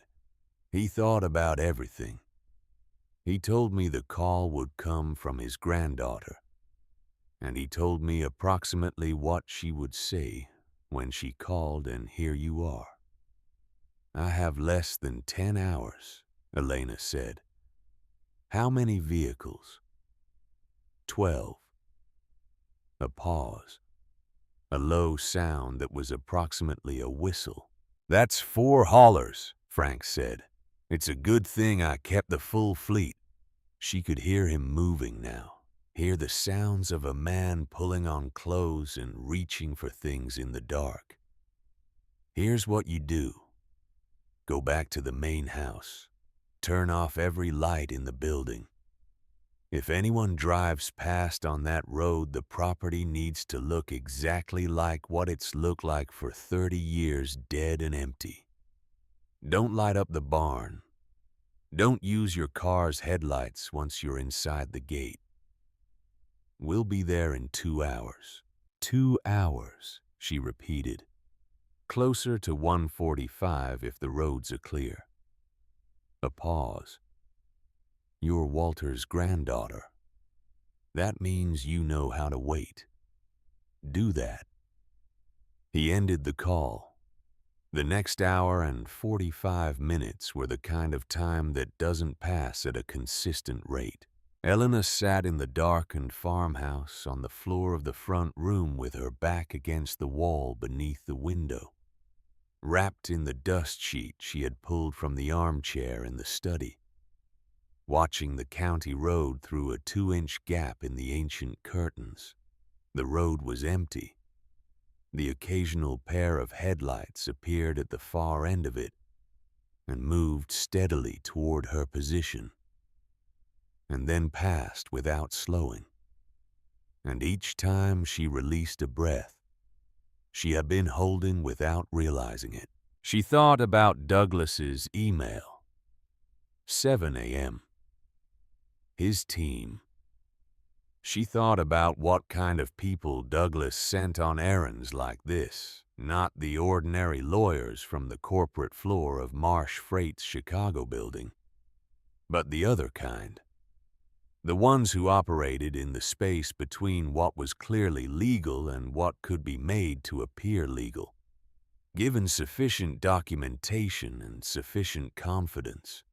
She had encountered the type once briefly years ago in a dispute between Marsh Freight and a smaller carrier that Walter had told her about only afterward when it was resolved. He had not elaborated on the details, but he had used a word she remembered: fixers. She thought about Frank DeLuca on the other end of the phone, somewhere on a highway between Albany and here, moving through the dark. She thought about Walter sitting in his armchair in the kitchen in September, holding her hand for a moment before letting go. At 12 minutes past 1 in the morning, she heard them before she saw them. The sound of diesel engines running at reduced throttle, 4 of them in sequence, each one a deep felt-in-the-chest register rather than a hard one. She pressed her face closer to the gap in the curtains and watched the county road, and then they appeared at the far end of it. 4 vehicles moving in close convoy, their headlights off, navigating by moonlight and presumably by familiarity with the route, moving with the deliberate quiet of something that knew it was being careful and had practiced being careful. 4 semi-trucks, matte dark in the moonlight, enclosed trailers, no visible markings on the sides. They turned off the county road and through the gate with a precision that spoke to the skill of their drivers. The lead truck clearing the stone pillar by what looked like inches in the pale light. And then they were on the dead grass of the property and moving in a wide arc around toward the barn. Elena was out the front door and crossing the ground toward them before the first truck had fully stopped. The door of the lead cab opened, and a man climbed down. He was broad through the shoulders and moved with the considered care of someone for whom physical effort had been a lifelong companion, and whose body had opinions about it now, but had not yet been overruled. He was perhaps 67, as she had calculated from their brief conversation. Gray-bearded, with a jaw that had the quality of something set rather than grown, and eyes that caught the moonlight in the direct, undecorated way of people who have spent their lives looking at things that needed to be dealt with rather than interpreted. He was wearing a faded denim jacket that had been washed many times. He was wearing steel-toed work boots. He was not wearing anything that suggested he considered himself anything other than precisely what he was. He looked at her. "You've got Walter's eyes," he said. It was not a sentimental remark. It was an observation accurate and plainly delivered in the way that Frank DeLuca apparently delivered most things. Then he turned to the figures climbing down from the other trucks. 12 men in total, a mix of ages, all of them in work clothes, all of them moving with the unhurried efficiency of people who had done this before and knew exactly what it required. "All right," Frank said in a voice pitched for the team and not carrying further than necessary. "We're on a hard clock. Ramp set up first. Winch rigging second. We load light to heavy gentlest first. Anybody scrapes anything, they're buying their own coffee for a year." He looked back at Elena. "Show me the hatch." She led him into the barn. She watched his face in the beam of the work light. One of his men had set up near the entrance, watched it as she cleared the dirt and straw from the hatch cover, inserted the iron key, and operated the mechanism, and watched it as the plate rose on its counterweighted hinges, and the smell of the bunker came up from below, and watched it as he descended the stairs behind her, and she switched on the overhead lights. Frank DeLuca stopped at the base of the stairs. He looked at the 2 rows of covered cars in the clean, even light of the bunker for a long moment. Then he walked to the nearest one, the Ferrari, and he put both hands on the edge of the tarp, and he pulled it back, and he stood looking at the 1962 Ferrari 250 GTO in cherry red, with the absolute stillness of a man who has just seen something that exceeds the available categories. He took his hard hat off. He pressed it against his chest. He stood that way for perhaps 10 seconds, not moving, not speaking. Then he put his hat back on and turned to his team who were clustered at the base of the stairs. And his voice was exactly as steady as it had been when he was talking about the ramp setup. "Treat every single one like it's made of glass," he said, "because it's worth more than glass. Let's go." What followed over the next 3.5 hours was an education in the physics of moving irreplaceable objects through constrained spaces at speed without damaging them or the people involved in the operation. Frank's crew set up a mechanical winch system anchored to the structural posts of the barn above running cables down through the open hatch at angles calculated to allow each vehicle to be guided up the concrete ramp that had been concealed beneath a section of the barn floor and could be extended to meet the hatch opening. The ramp was Walters Engineering built into the original construction of the bunker, deployable from above by a mechanism that one of Frank's men identified and operated within 4 minutes of examining it. The Ferrari came first. 4 of Frank's men guided it by hand, while 2 others managed the winch tension and the sound of it moving the faint creak of old tires on the ramp surface.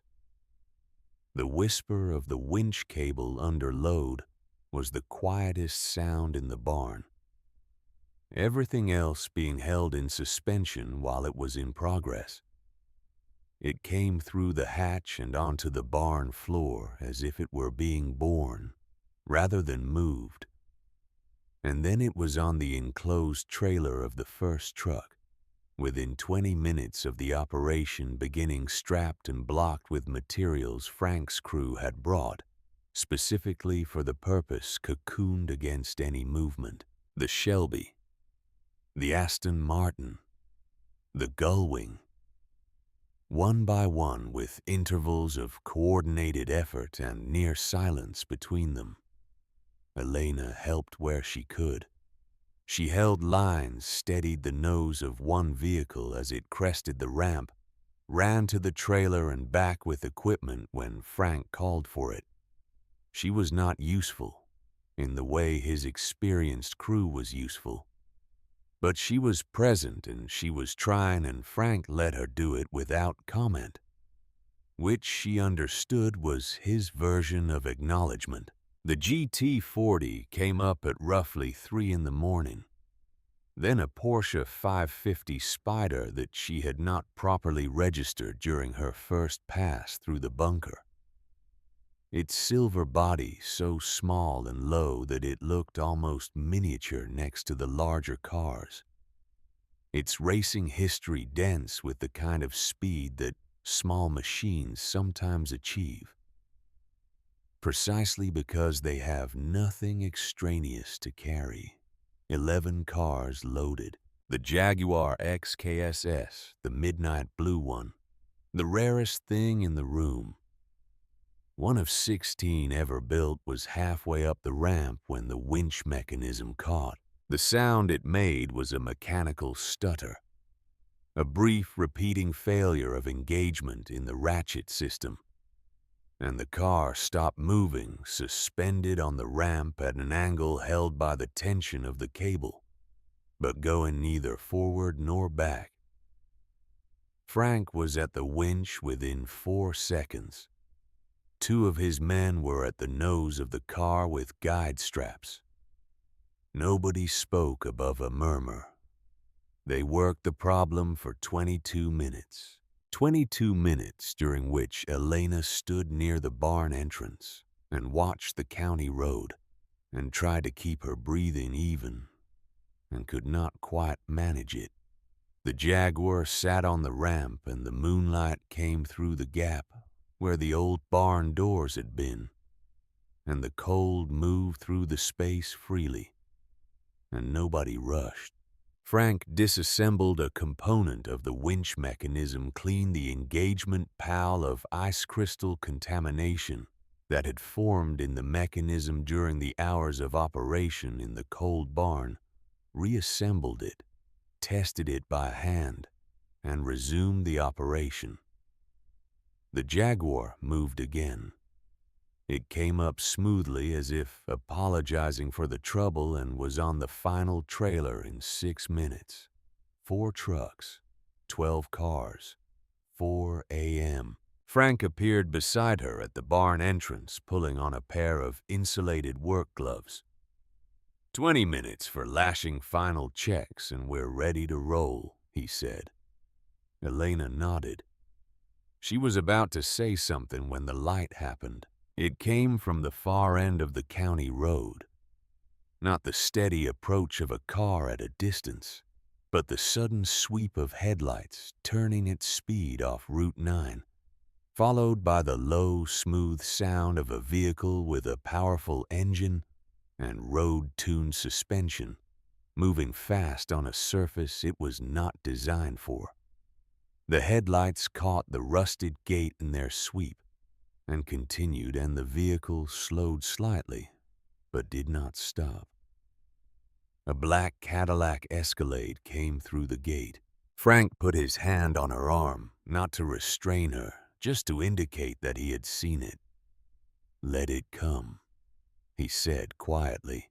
The Escalade's headlights swept across the barn entrance as it came around the edge of the house, and for a moment everything was overexposed in the white glare.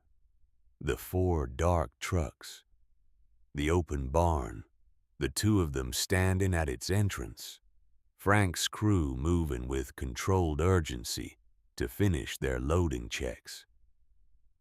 The Escalade stopped 20 yards from the barn, and its doors opened and 3 men got out. The one in the lead was wearing a trench coat over what appeared to be a suit, which seemed optimistic for the hour and the location. He was perhaps 45, with the groomed, precise appearance of someone who spent considerable effort projecting authority, and he walked toward them with the gait of a man accustomed to arriving at situations and having them reorganize around him. She knew him. Not personally, she had never met him, but She knew his type with the clarity of someone who had grown up at the edges of a company large enough to require people like him. His name was Garrett Keene, and he was Douglas Marsh's chief legal operative, the person Douglas sent when the situation required legal pressure, delivered with personal menace.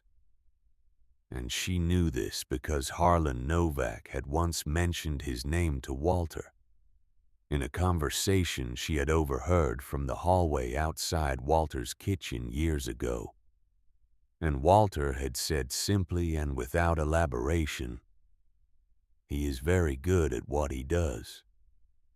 And what he does is not what I do."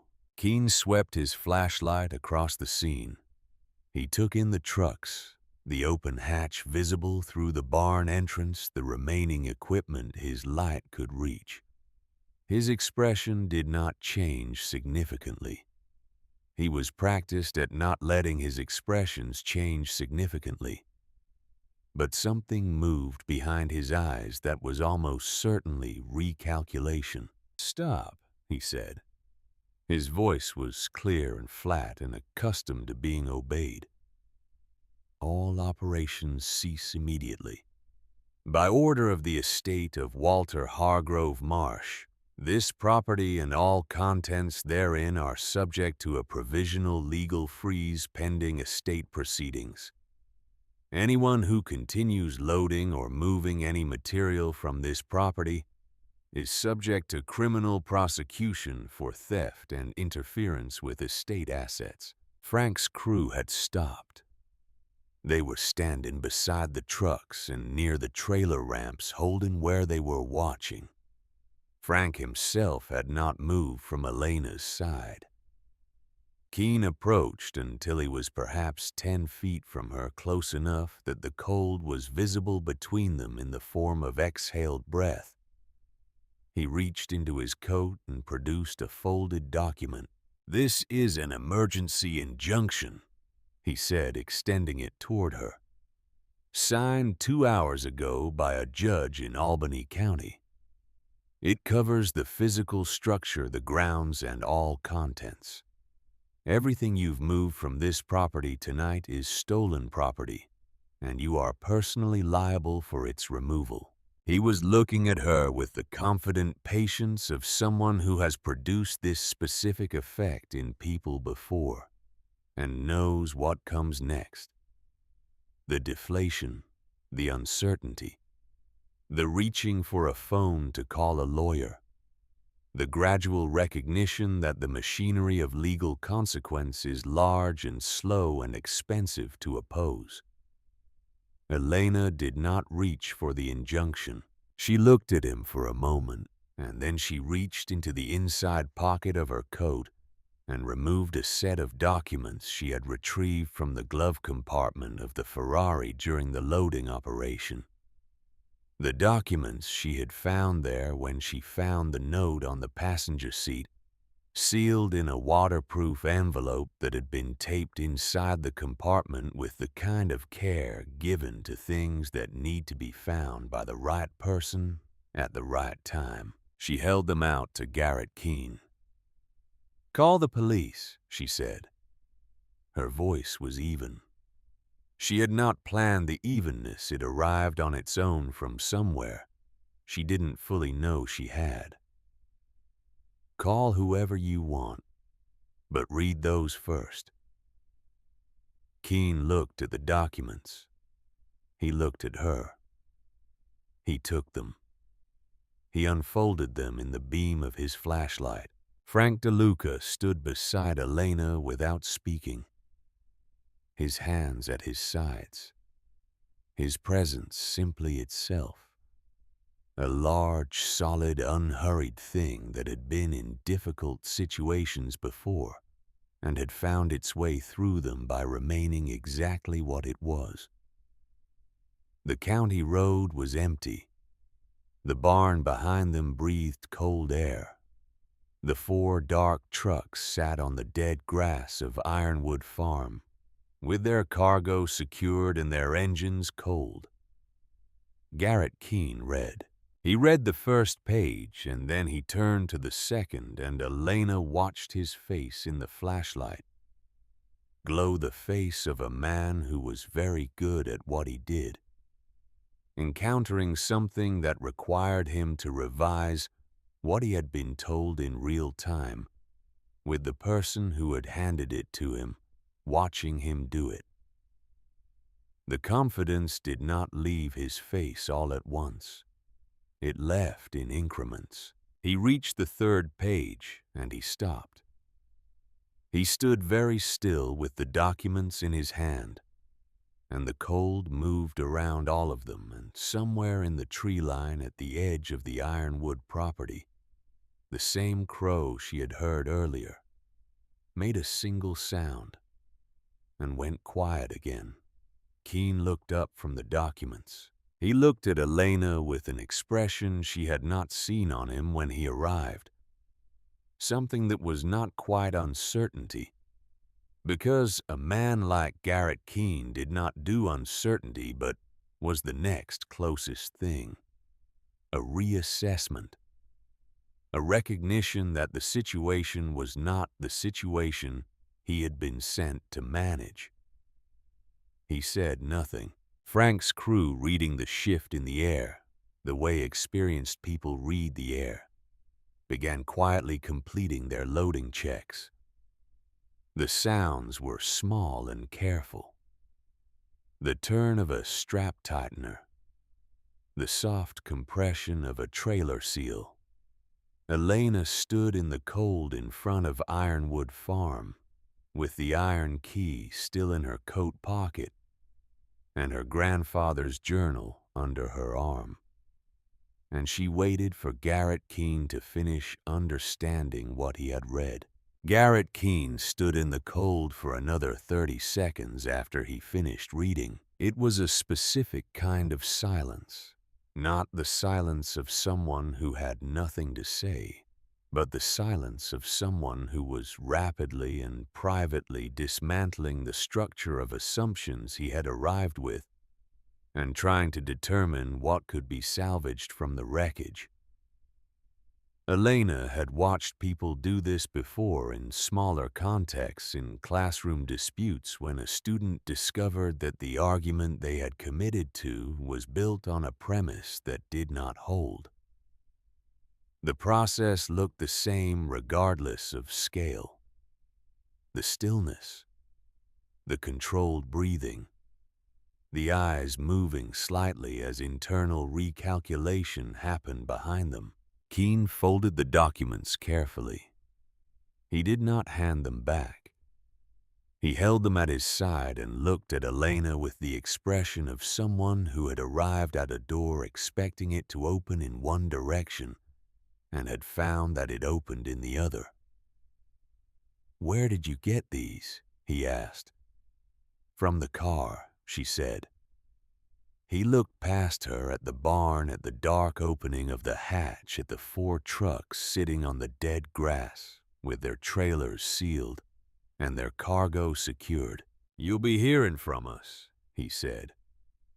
It was the thing people said when they had nothing else available. It was the verbal equivalent of a door closing slowly, rather than being slammed, an attempt to preserve the appearance of ongoing authority in a situation where authority had just been substantially complicated.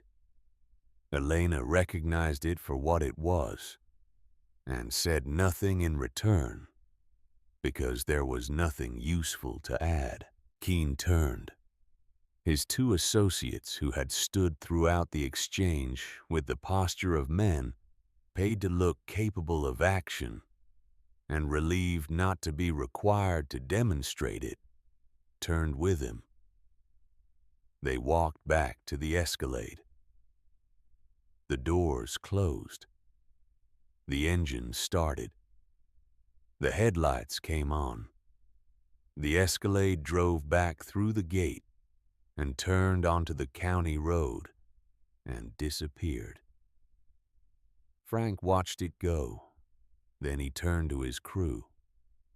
"Final checks," he said. "We roll in 10 minutes.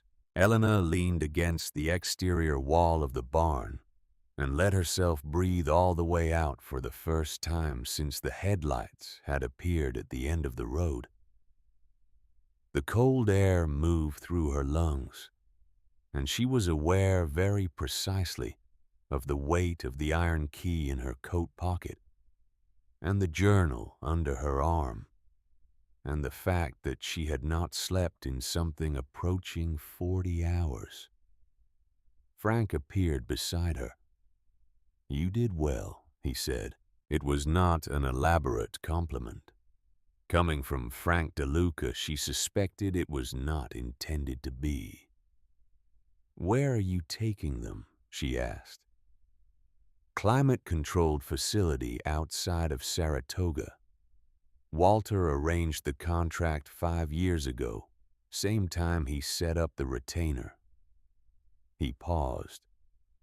"Paid up for 10 years in advance. He thought of everything your grandfather." "He always did," she said. Frank looked out at the property, at the dead fields. The skeletal tree line, the sagging Victorian house with its dark windows, and the barn that would look tomorrow morning exactly as it had looked for 30 years if slightly more excavated around the base of its center post. "He talked about this place," Frank said. "Not often. But when he did, it wasn't with the tone of someone who was ashamed of it or done with it. It was the tone he used for things he intended to come back to." He adjusted his hard hat. "I think he always meant for it to be something. Just couldn't decide what until he knew who was gonna receive it." He left her with that and walked back to the lead truck, calling something to one of his crew as he went. And within 8 minutes, the 4 trucks were moving again. Lights still off, following their own tire tracks back through the gate in single file. And then they were on the county road and their taillights were small and fading. And then they were gone. And the Ironwood property was as quiet and as dark and as apparently dead as it had been for the past 3 decades. Elena stood in the cold until she could no longer hear the engines. Then she went inside and she slept for 4 hours in the leather armchair in the study with the journal in her lap and the iron key on the desk beside her. And she did not dream. She called Nora Odom from the farmhouse kitchen at 8 in the morning. Standing at the window that looked out toward the barn, with instant coffee she had made from supplies she found in a cabinet. So old the labels had faded to illegibility.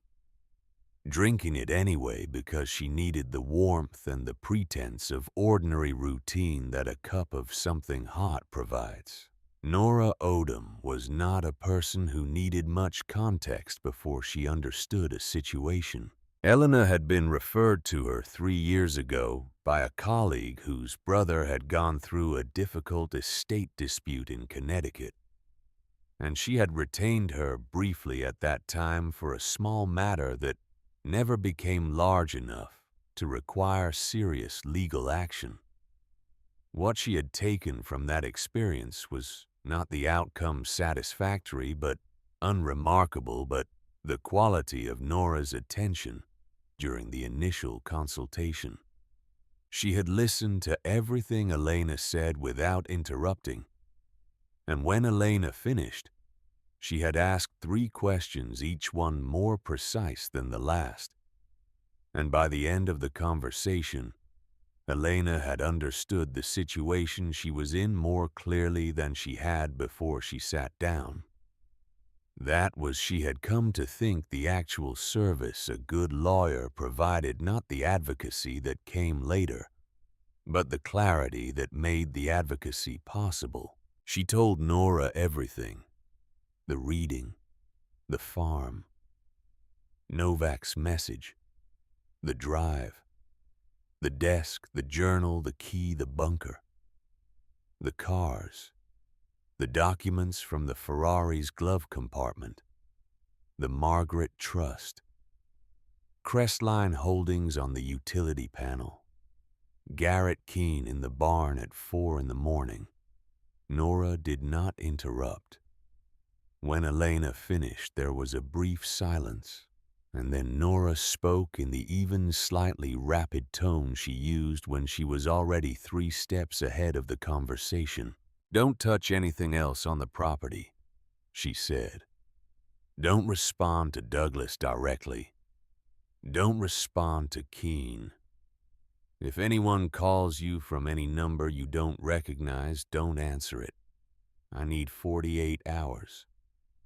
Douglas is sending people to the farm at 7 a.m., Elena said. He'll find an empty barn and an excavated floor, Nora said. That's his problem, not yours. The vehicles are held in trust, not in the estate. He can file whatever he wants. It won't accomplish what he thinks it will accomplish. A pause.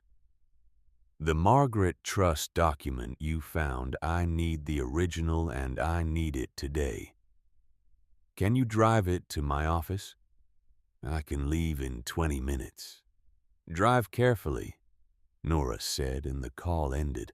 The arbitration room in Midtown Manhattan was on the 32nd floor of a building on Lexington Avenue that smelled of recycled air and institutional coffee, and the specific undertone of rooms where significant amounts of money change hands on a regular basis.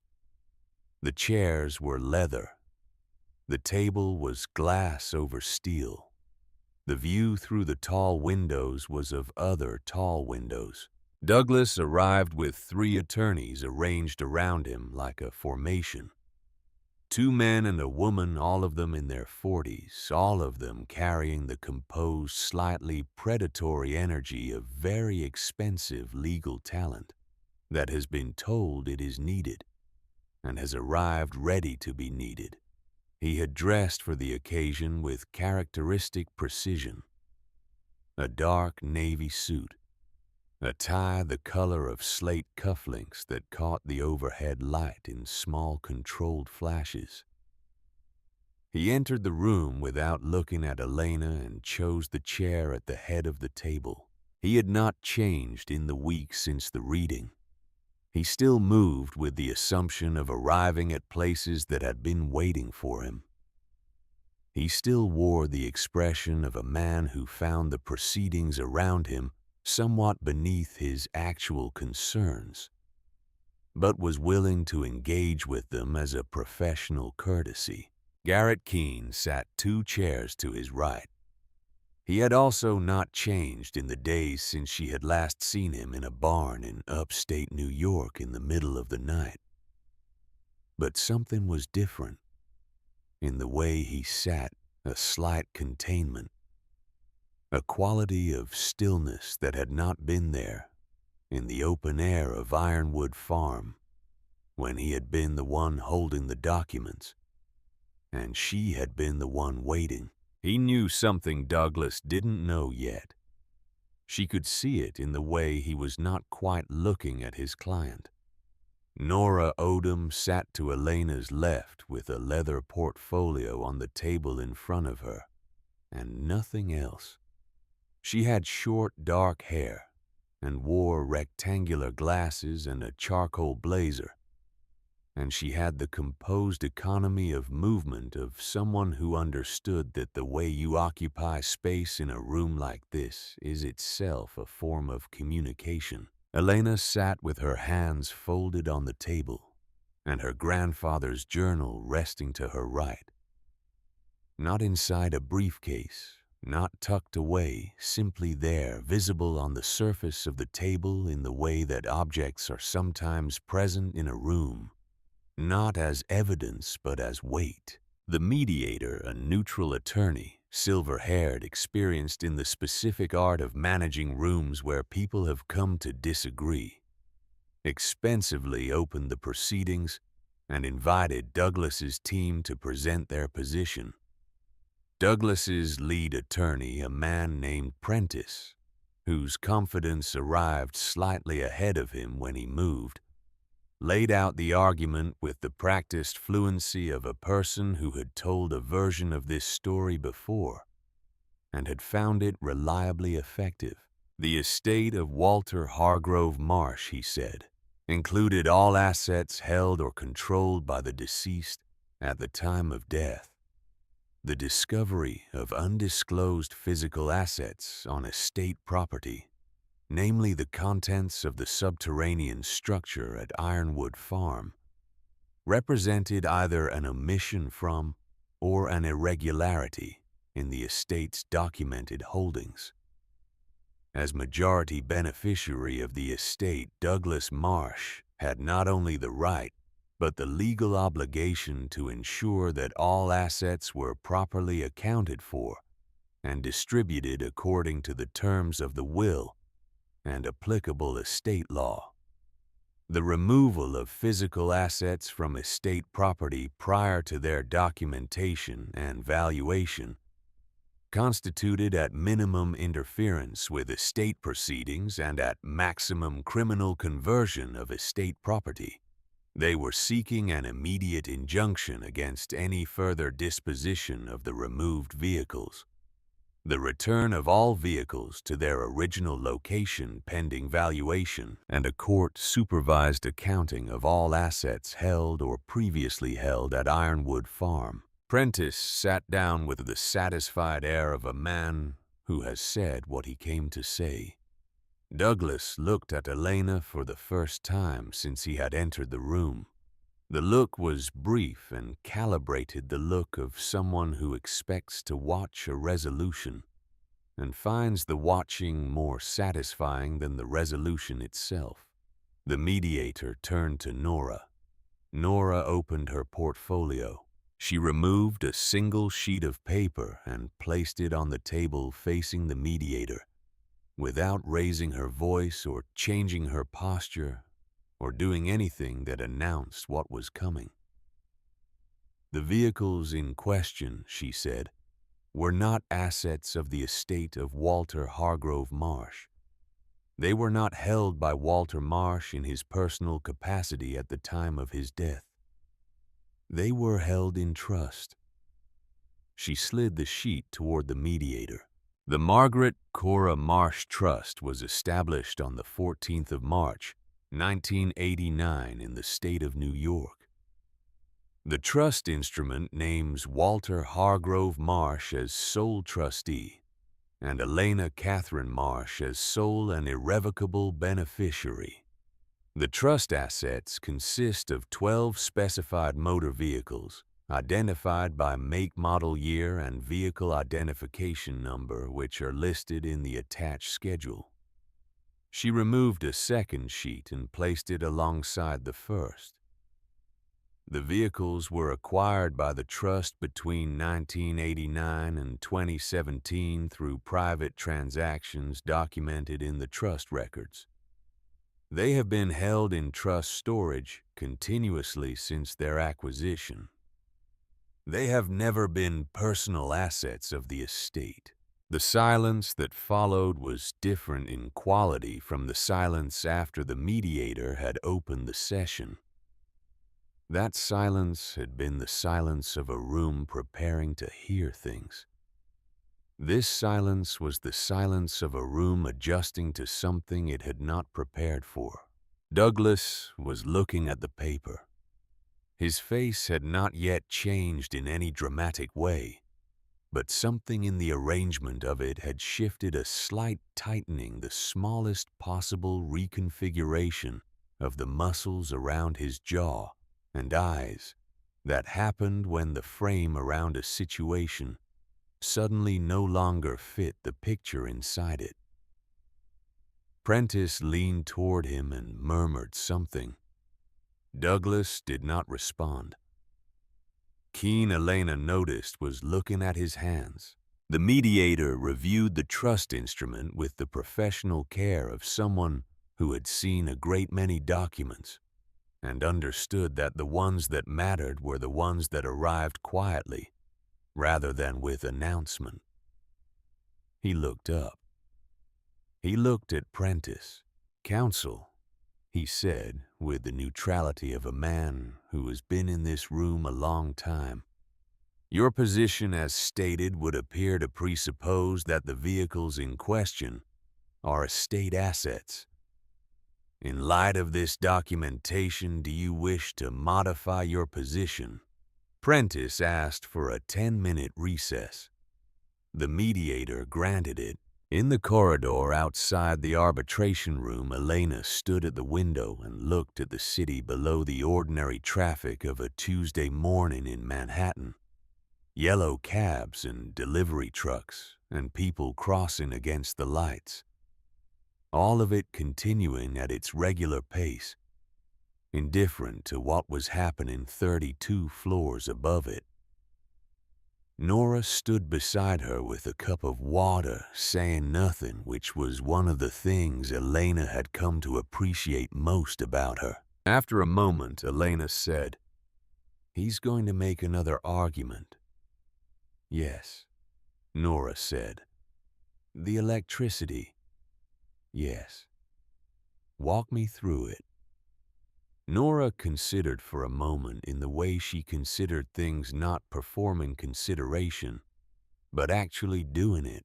"He'll argue that the maintenance of the storage facility, including its power supply, was funded by estate-adjacent resources, and that this creates an entanglement between the trust assets and the estate that gives the estate a claim on some portion of the value. It's not a strong argument, but it's the argument he has." She paused. "It doesn't matter." Elena looked at her. "Because of what we have," Nora said. They went back in. Douglas did not wait for Prentice. This was itself a signal. Douglas making the decision to dispense with the architectural pretense of letting his attorney speak, and choosing instead to speak directly, which meant that what had been a legal proceeding was becoming something more personal. He leaned forward in his chair and placed his forearms on the glass table and looked at Elena with an expression she had not seen before from him, which was the expression of a man removing a layer of something he had been wearing for a long time. "The trust documents are dated 1989, he said. "My father's personal finances paid the operational costs of the Ironwood property for 30 years. The storage facility's power supply was maintained continuously through accounts with connections to entities my father controlled or funded. Whatever the trust instrument says, the practical reality is that those assets were sustained by resources that are properly part of the estate. That gives the estate a legitimate, equitable claim." He said this with the confidence of someone who has prepared the argument and believes it will hold. "The equitable claim argument is interesting," Nora said pleasantly. "Let's follow it." She reached into her portfolio and removed a second folder. This one was thicker than the first. Ironwood Farms electrical service was paid from Walter Marsh's personal accounts through June of 2019. At that point, the account used for payment was closed, and the billing contact was updated. She removed a document from the folder and set it on the table. The entity that assumed the billing contract in July of 2019 was Crestline Holdings, LLC. Crestline Holdings was incorporated in Delaware in April of 2019, 2 months before it assumed the Ironwood billing contract. She removed a second document. The registered agent for Crestline Holdings is a law firm in Wilmington. The sole member of Crestline Holdings identified in the operating agreement is... She slid the document across the table. Douglas Hargrove Marsh. The room was very quiet. Douglas did not move.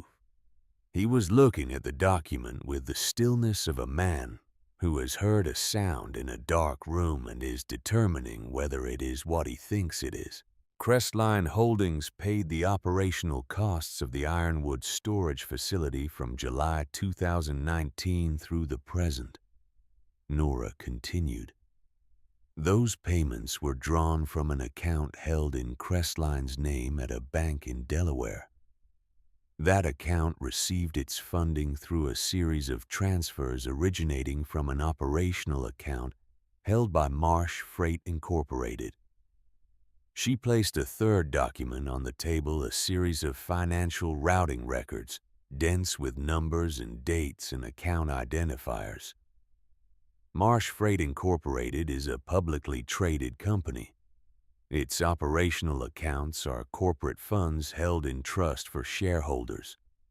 The disbursement of corporate funds for the private purposes of a controlling shareholder, without board authorization, without shareholder disclosure, and without any legitimate business justification. She paused. The SEC has a word for that. The IRS has a word for it. The board of Marsh Freight. When they see these records, will have several words for it, I expect. Douglas was looking at his attorney. Prentice was looking at the documents. Keene was still looking at his hands. Elena had not spoken. She had sat through all of this in the same posture she had maintained since she sat down, hands folded back straight. Her grandfather's journal beside her right hand, where it had been since the session opened. She had watched it unfold, the way you watch something that has been in motion for a long time, finally arrive at its destination, with the particular stillness of a person who knows that the thing does not require her intervention. Douglas looked at her. It was a different look from any of the ones he had given her before at the reading in the corridor over the years of occasional holiday gatherings, where they had occupied the same rooms and maintained the polite fiction of a family. All of those looks had held in varying degrees the same base quality. She was peripheral. She was the daughter of his father's second marriage, the one who had gotten the truck driver's sentimentality in the old man's garage, and not much else. She was the quiet girl at the far end of the table who taught other people's children about dead centuries. This look was different. It was the look of a man who has been in a room with someone for years and is seeing them for the first time clearly. Elena looked back at him without expression. "There's something else," she said. It was the first time she had spoken directly since the session reconvened. Douglas waited. She placed her hand on the journal. "My grandfather kept this for 50 years, she said. He wrote in it the way he ran his company carefully, specifically with attention to the things that actually mattered rather than the things that were supposed to matter." She did not open it. "He wrote about you, not with anger. He wrote about you the way he wrote about everything as it was, as clearly as he could see it." A pause. "He wrote that you began monitoring his personal banking in 2018. He wrote that you identified the electrical draw at Ironwood as an anomaly and that you began making inquiries about it through intermediaries. He wrote that you were specifically hoping to discover what he had stored there, so that you could position yourself to take possession of it when he died." Douglas said nothing. The room said nothing. "He also wrote," Elena continued, "that when he realized you were watching, he made a decision.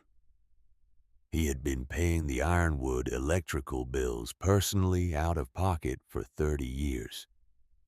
In June of 2019, he called Harlan Novak, and he deliberately closed the account he had been using for those payments. He told Novak that he wanted to see what you would do when the service contract lapsed. She paused. He wrote what he expected you to do. He wrote that you would not let the facility go dark, because letting it go dark would mean losing whatever was in it before you could get to it. He wrote that your greed would be more reliable than any other mechanism he could design. She opened the journal. She had marked the page with a strip of paper. She read from it without looking up. Douglas won't let the vault go dark. He'll find a way to keep the power on that he thinks I won't be able to trace. He'll be careful about it. But careful is not the same as invisible. And a man who acts from greed is never as careful as he thinks he is. Every bill Crestline pays is a signature. Every transfer from Marsh Freight is a confession. I won't be here to see it, but Elena will. She'll know what to do with it. She closed the journal. The room held the sound of the words for a moment, the way a room sometimes holds a sound that has not quite finished resonating. Douglas was looking at the journal. His jaw was tight.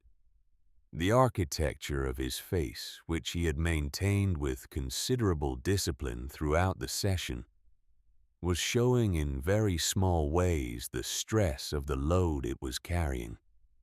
Nora set down a final document. Exhibit C, she said. A forensic accounting summary prepared over the past 72 hours from subpoenaed financial records. It documents 15 specific transfers from Marsh Freight operational accounts to Crestline Holdings between July 2019 and October 2023, totaling $412,000.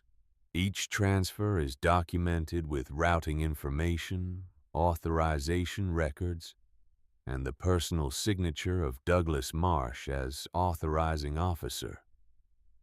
She folded her hands.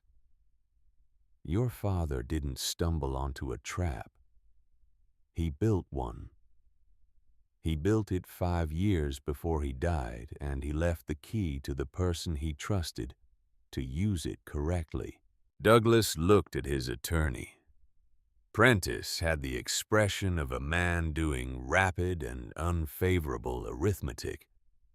The mediator removed his glasses and cleaned them with a small cloth which appeared to be his process for occupying his hands while he decided what to say.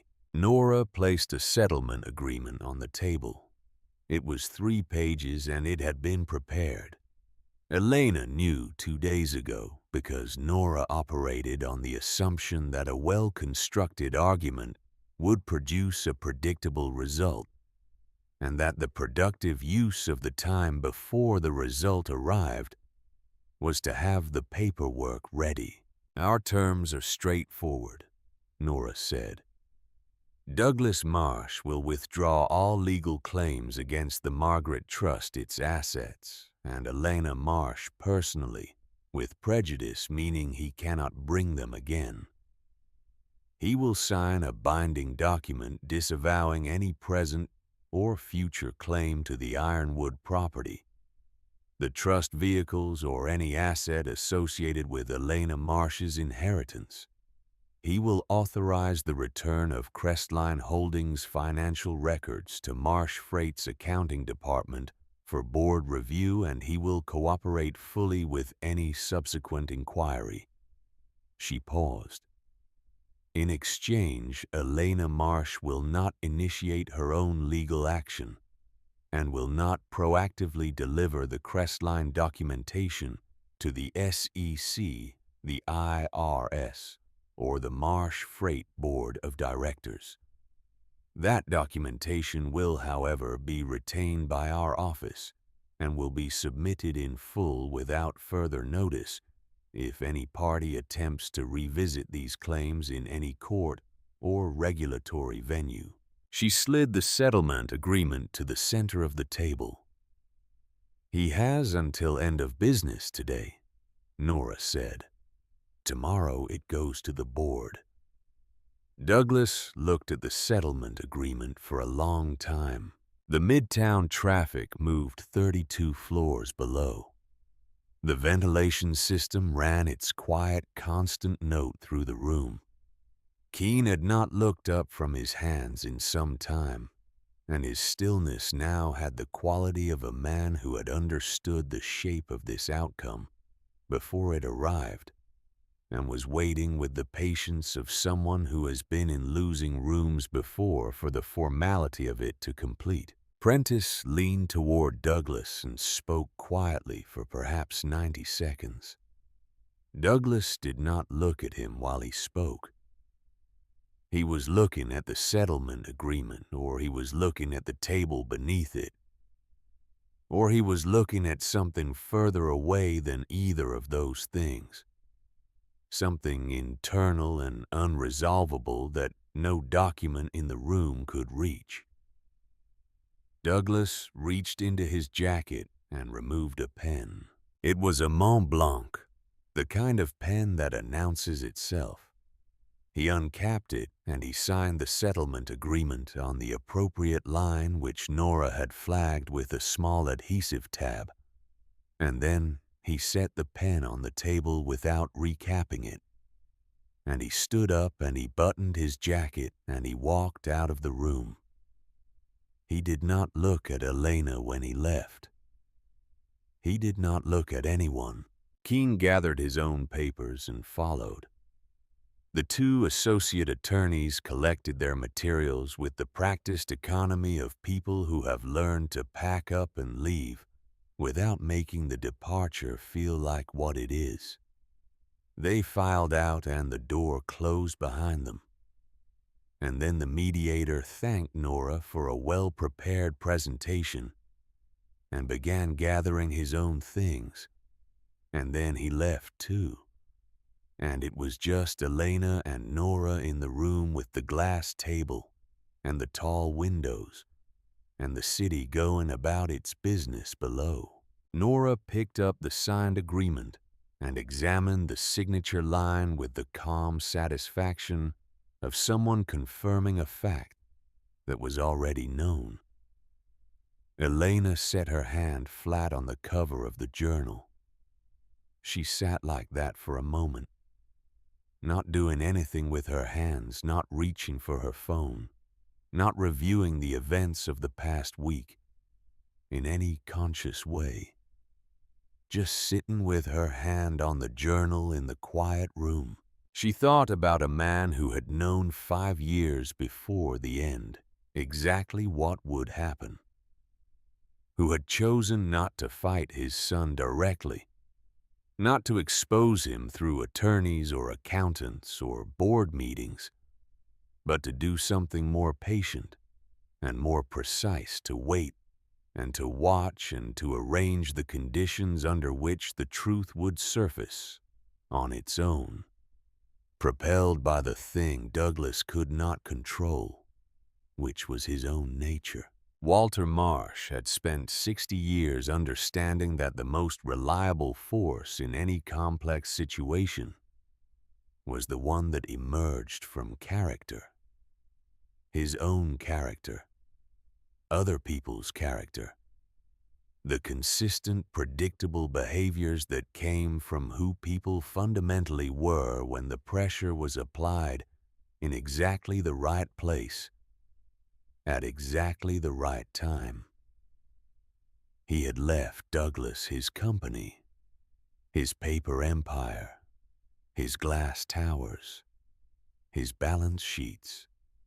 He had left Elena the thing he trusted most. She thought she finally understood what he had meant in the journal by the word legacy. The Walter Marsh Automotive Heritage Museum opened on the first Saturday of the following May, on a morning that was everything. A May morning in upstate New York sometimes consents to be clear and cool with the kind of light that comes in low and warm from the east and makes ordinary things look as if they have been specifically arranged. Ironwood Farm was not recognizable. The remediation of the soil had begun the previous winter. The first phase of a multi-year process, using a combination of bioremediation techniques and deep soil conditioning that an environmental engineering firm out of Albany had developed for precisely this kind of legacy contamination. It would take years, real years, not optimistic ones, to fully restore the viability of the land. But already in the low places near the northern fence line where the work had begun earliest, something green was pushing through the earth. Not much. Enough. The Victorian farmhouse had been restored rather than replaced, a decision Elena had made early and held to against several contractors' recommendations that demolition was the practical choice. She had hired a preservation specialist out of Syracuse who had worked on historic structures across the region, and together they had determined what was worth saving, and had saved it. And what was beyond saving had been carefully removed and catalogued, and in some cases repurposed in the new structure. The porch was rebuilt to its original design. The turret at the northeast corner stood again. The paint was the original color, a deep muted ochre that photographs from the 1890s had suggested, and it sat in the May morning light looking like something that had decided to stay. The barn was gone. In its place, occupying the same footprint and extending somewhat beyond it, was a building of a different kind, steel frame clad in glass and weathered board, low and long and horizontal, in the way of structures that are designed to be looked into, rather than merely looked at. The exterior was humble. The interior was not. The subterranean space had been expanded, its climate control upgraded to museum grade, its lighting designed by a firm that specialized in automotive and fine art presentation.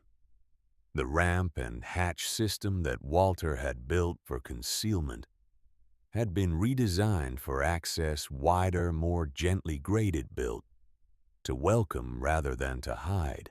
The cars came up into the light on opening day one by one, on the same ramp through which they had been carried out in the dark 6 months earlier, and they were arranged in the ground floor gallery in a configuration that Elena and the museum's design team had worked out over the winter. Not a static display, not a trophy case, but something more like a conversation between machines, each one positioned so that you could move around it. Approach it, see what it was made of and how it worked, and what it had done and who had made it, and why. The Ferrari 250 GTO stood at the center of the main gallery. It was still red. It would always be red.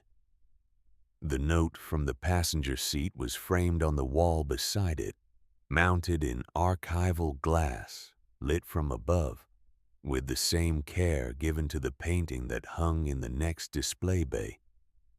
A framed technical drawing of the GTO's engine architecture, penciled in the 1960s by one of the engineers who had built it.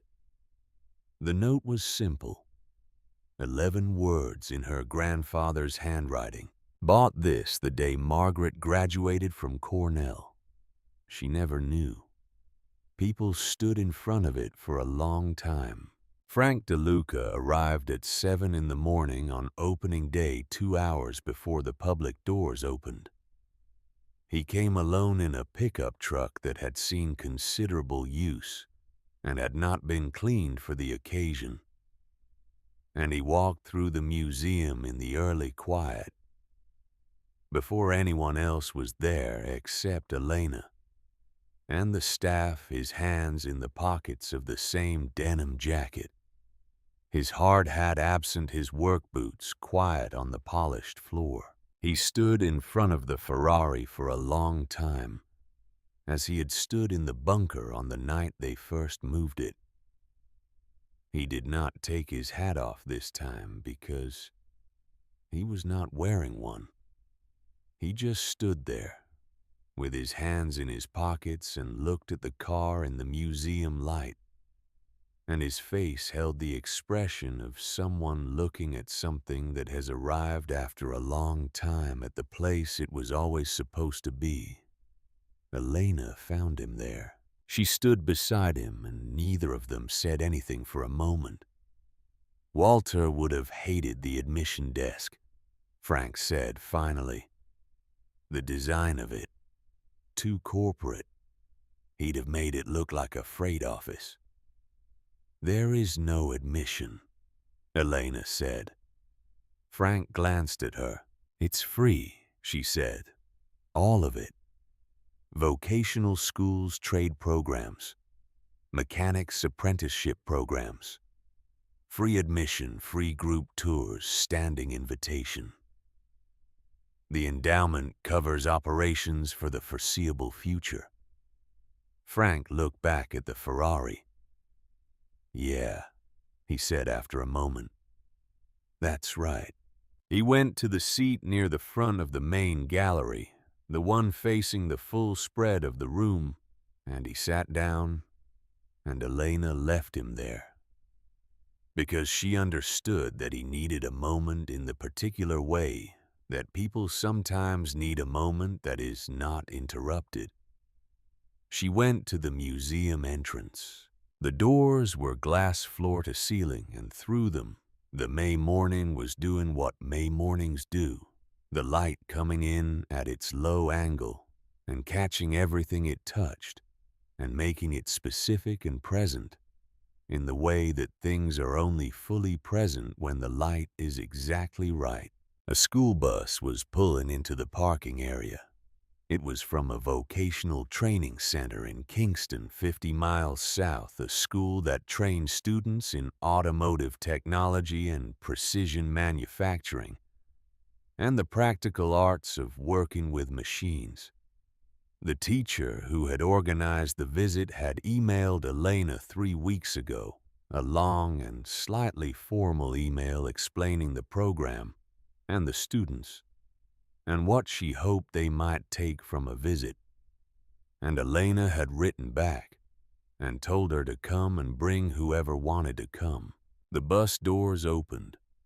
Students poured out, 16, 17 years old, in the general organized chaos of a field trip, loud in the way of people who are genuinely excited and have not yet learned to conceal excitement as a form of sophistication. One of them stopped. He was perhaps 15 slight, with a jacket that was slightly too large, and the watchful quality of someone who has taught himself to assess a situation before he commits to it. He stopped just outside the bus and looked at the museum building and at the banner above the entrance that showed in a photograph taken from above all 12 cars arranged in the gallery, and he looked at it with the particular attention of someone who has not been expecting to care about something and has found that he does. Elena pushed the glass door open and held it. The boy came in first. He walked past her into the main gallery, and he stopped when the room opened up before him, and he stood very still looking at the Ferrari in the center, at the red of it, and the chrome of it, and the way it sat in the light, as if it had been built specifically to be in this room at this moment. His jacket hung off his shoulders, and his sneakers were not new. and his expression was the expression of someone encountering something that exceeds the frame of reference they arrived with, and is quietly rearranging things in the background. Elena came to stand beside him. She did not say anything immediately. She had learned from her grandfather that the right moment to speak is not necessarily the moment after someone stops moving, that sometimes the thing to do is wait until the person has had time to finish what the silence is doing for them. After a moment, the boy said, without looking away from the car, "How old is it?" 62 years, she said. He processed this. And it still runs. It ran 170 miles an hour when it was new, she said. And yes, it still runs. He nodded slowly as if confirming something he had been prepared to believe, but needed to hear confirmed. She looked at the Ferrari. She looked at the note on the wall beside it. She looked at the room her grandfather had spent decades quietly preparing in his patient and precise way for a future he would not live to see, but had trusted would arrive because he had made the arrangements, and the arrangements were solid. She thought about a garage, about cold metal and motor oil and the particular smell of honest work, about a creeper board and a toolbox and a half-inch wrench passed up through the dark without looking. She thought about a voice unhurried, certain, coming down to her from above the undercarriage of a machine being brought back to life. When a man only looks at the price, he'll never see the real value. She had been 13 years old in that garage, and she had tucked the words away somewhere quiet inside herself, not fully understanding them yet, but knowing that they mattered. She had carried them through the 15 years since, through her mother's death, and her grandfather's kitchen, and the long drive to Columbus and the classroom and the students she stood in front of every morning and tried to give something real to something that would stay with them, past the test, past the semester, past the year. She understood them now. The boy in the too large jacket was still looking at the Ferrari, and other students were coming through the doors behind him, filling the gallery with the sound of genuine amazement, the sound of people encountering something that is larger than they expected, something that demands a recalibration of what they thought was possible. Frank DeLuca, from his seat at the front of the gallery, looked at Elena. He gave her the smallest nod. She looked back at the room, at the 12 cars under the museum lights, at the note on the wall, at the students moving between them with their hands not quite touching the bodywork, but wanting to, at the morning light coming through the glass doors and falling across the polished floors in long, warm panels. She placed her hand in her coat pocket. The iron key was there where she had kept it since the night she pulled it from the hidden compartment of an old oak desk in a dark farmhouse. She had not planned to keep it there specifically. It had simply migrated there and had not been removed. And she had decided at some point that it did not need to be. A key to a thing that no longer needed to be locked was still, in some way, she did not need to explain the right thing to carry. She felt the weight of it familiar now, and she left it where it was. She walked out into the May morning to meet whoever was coming next.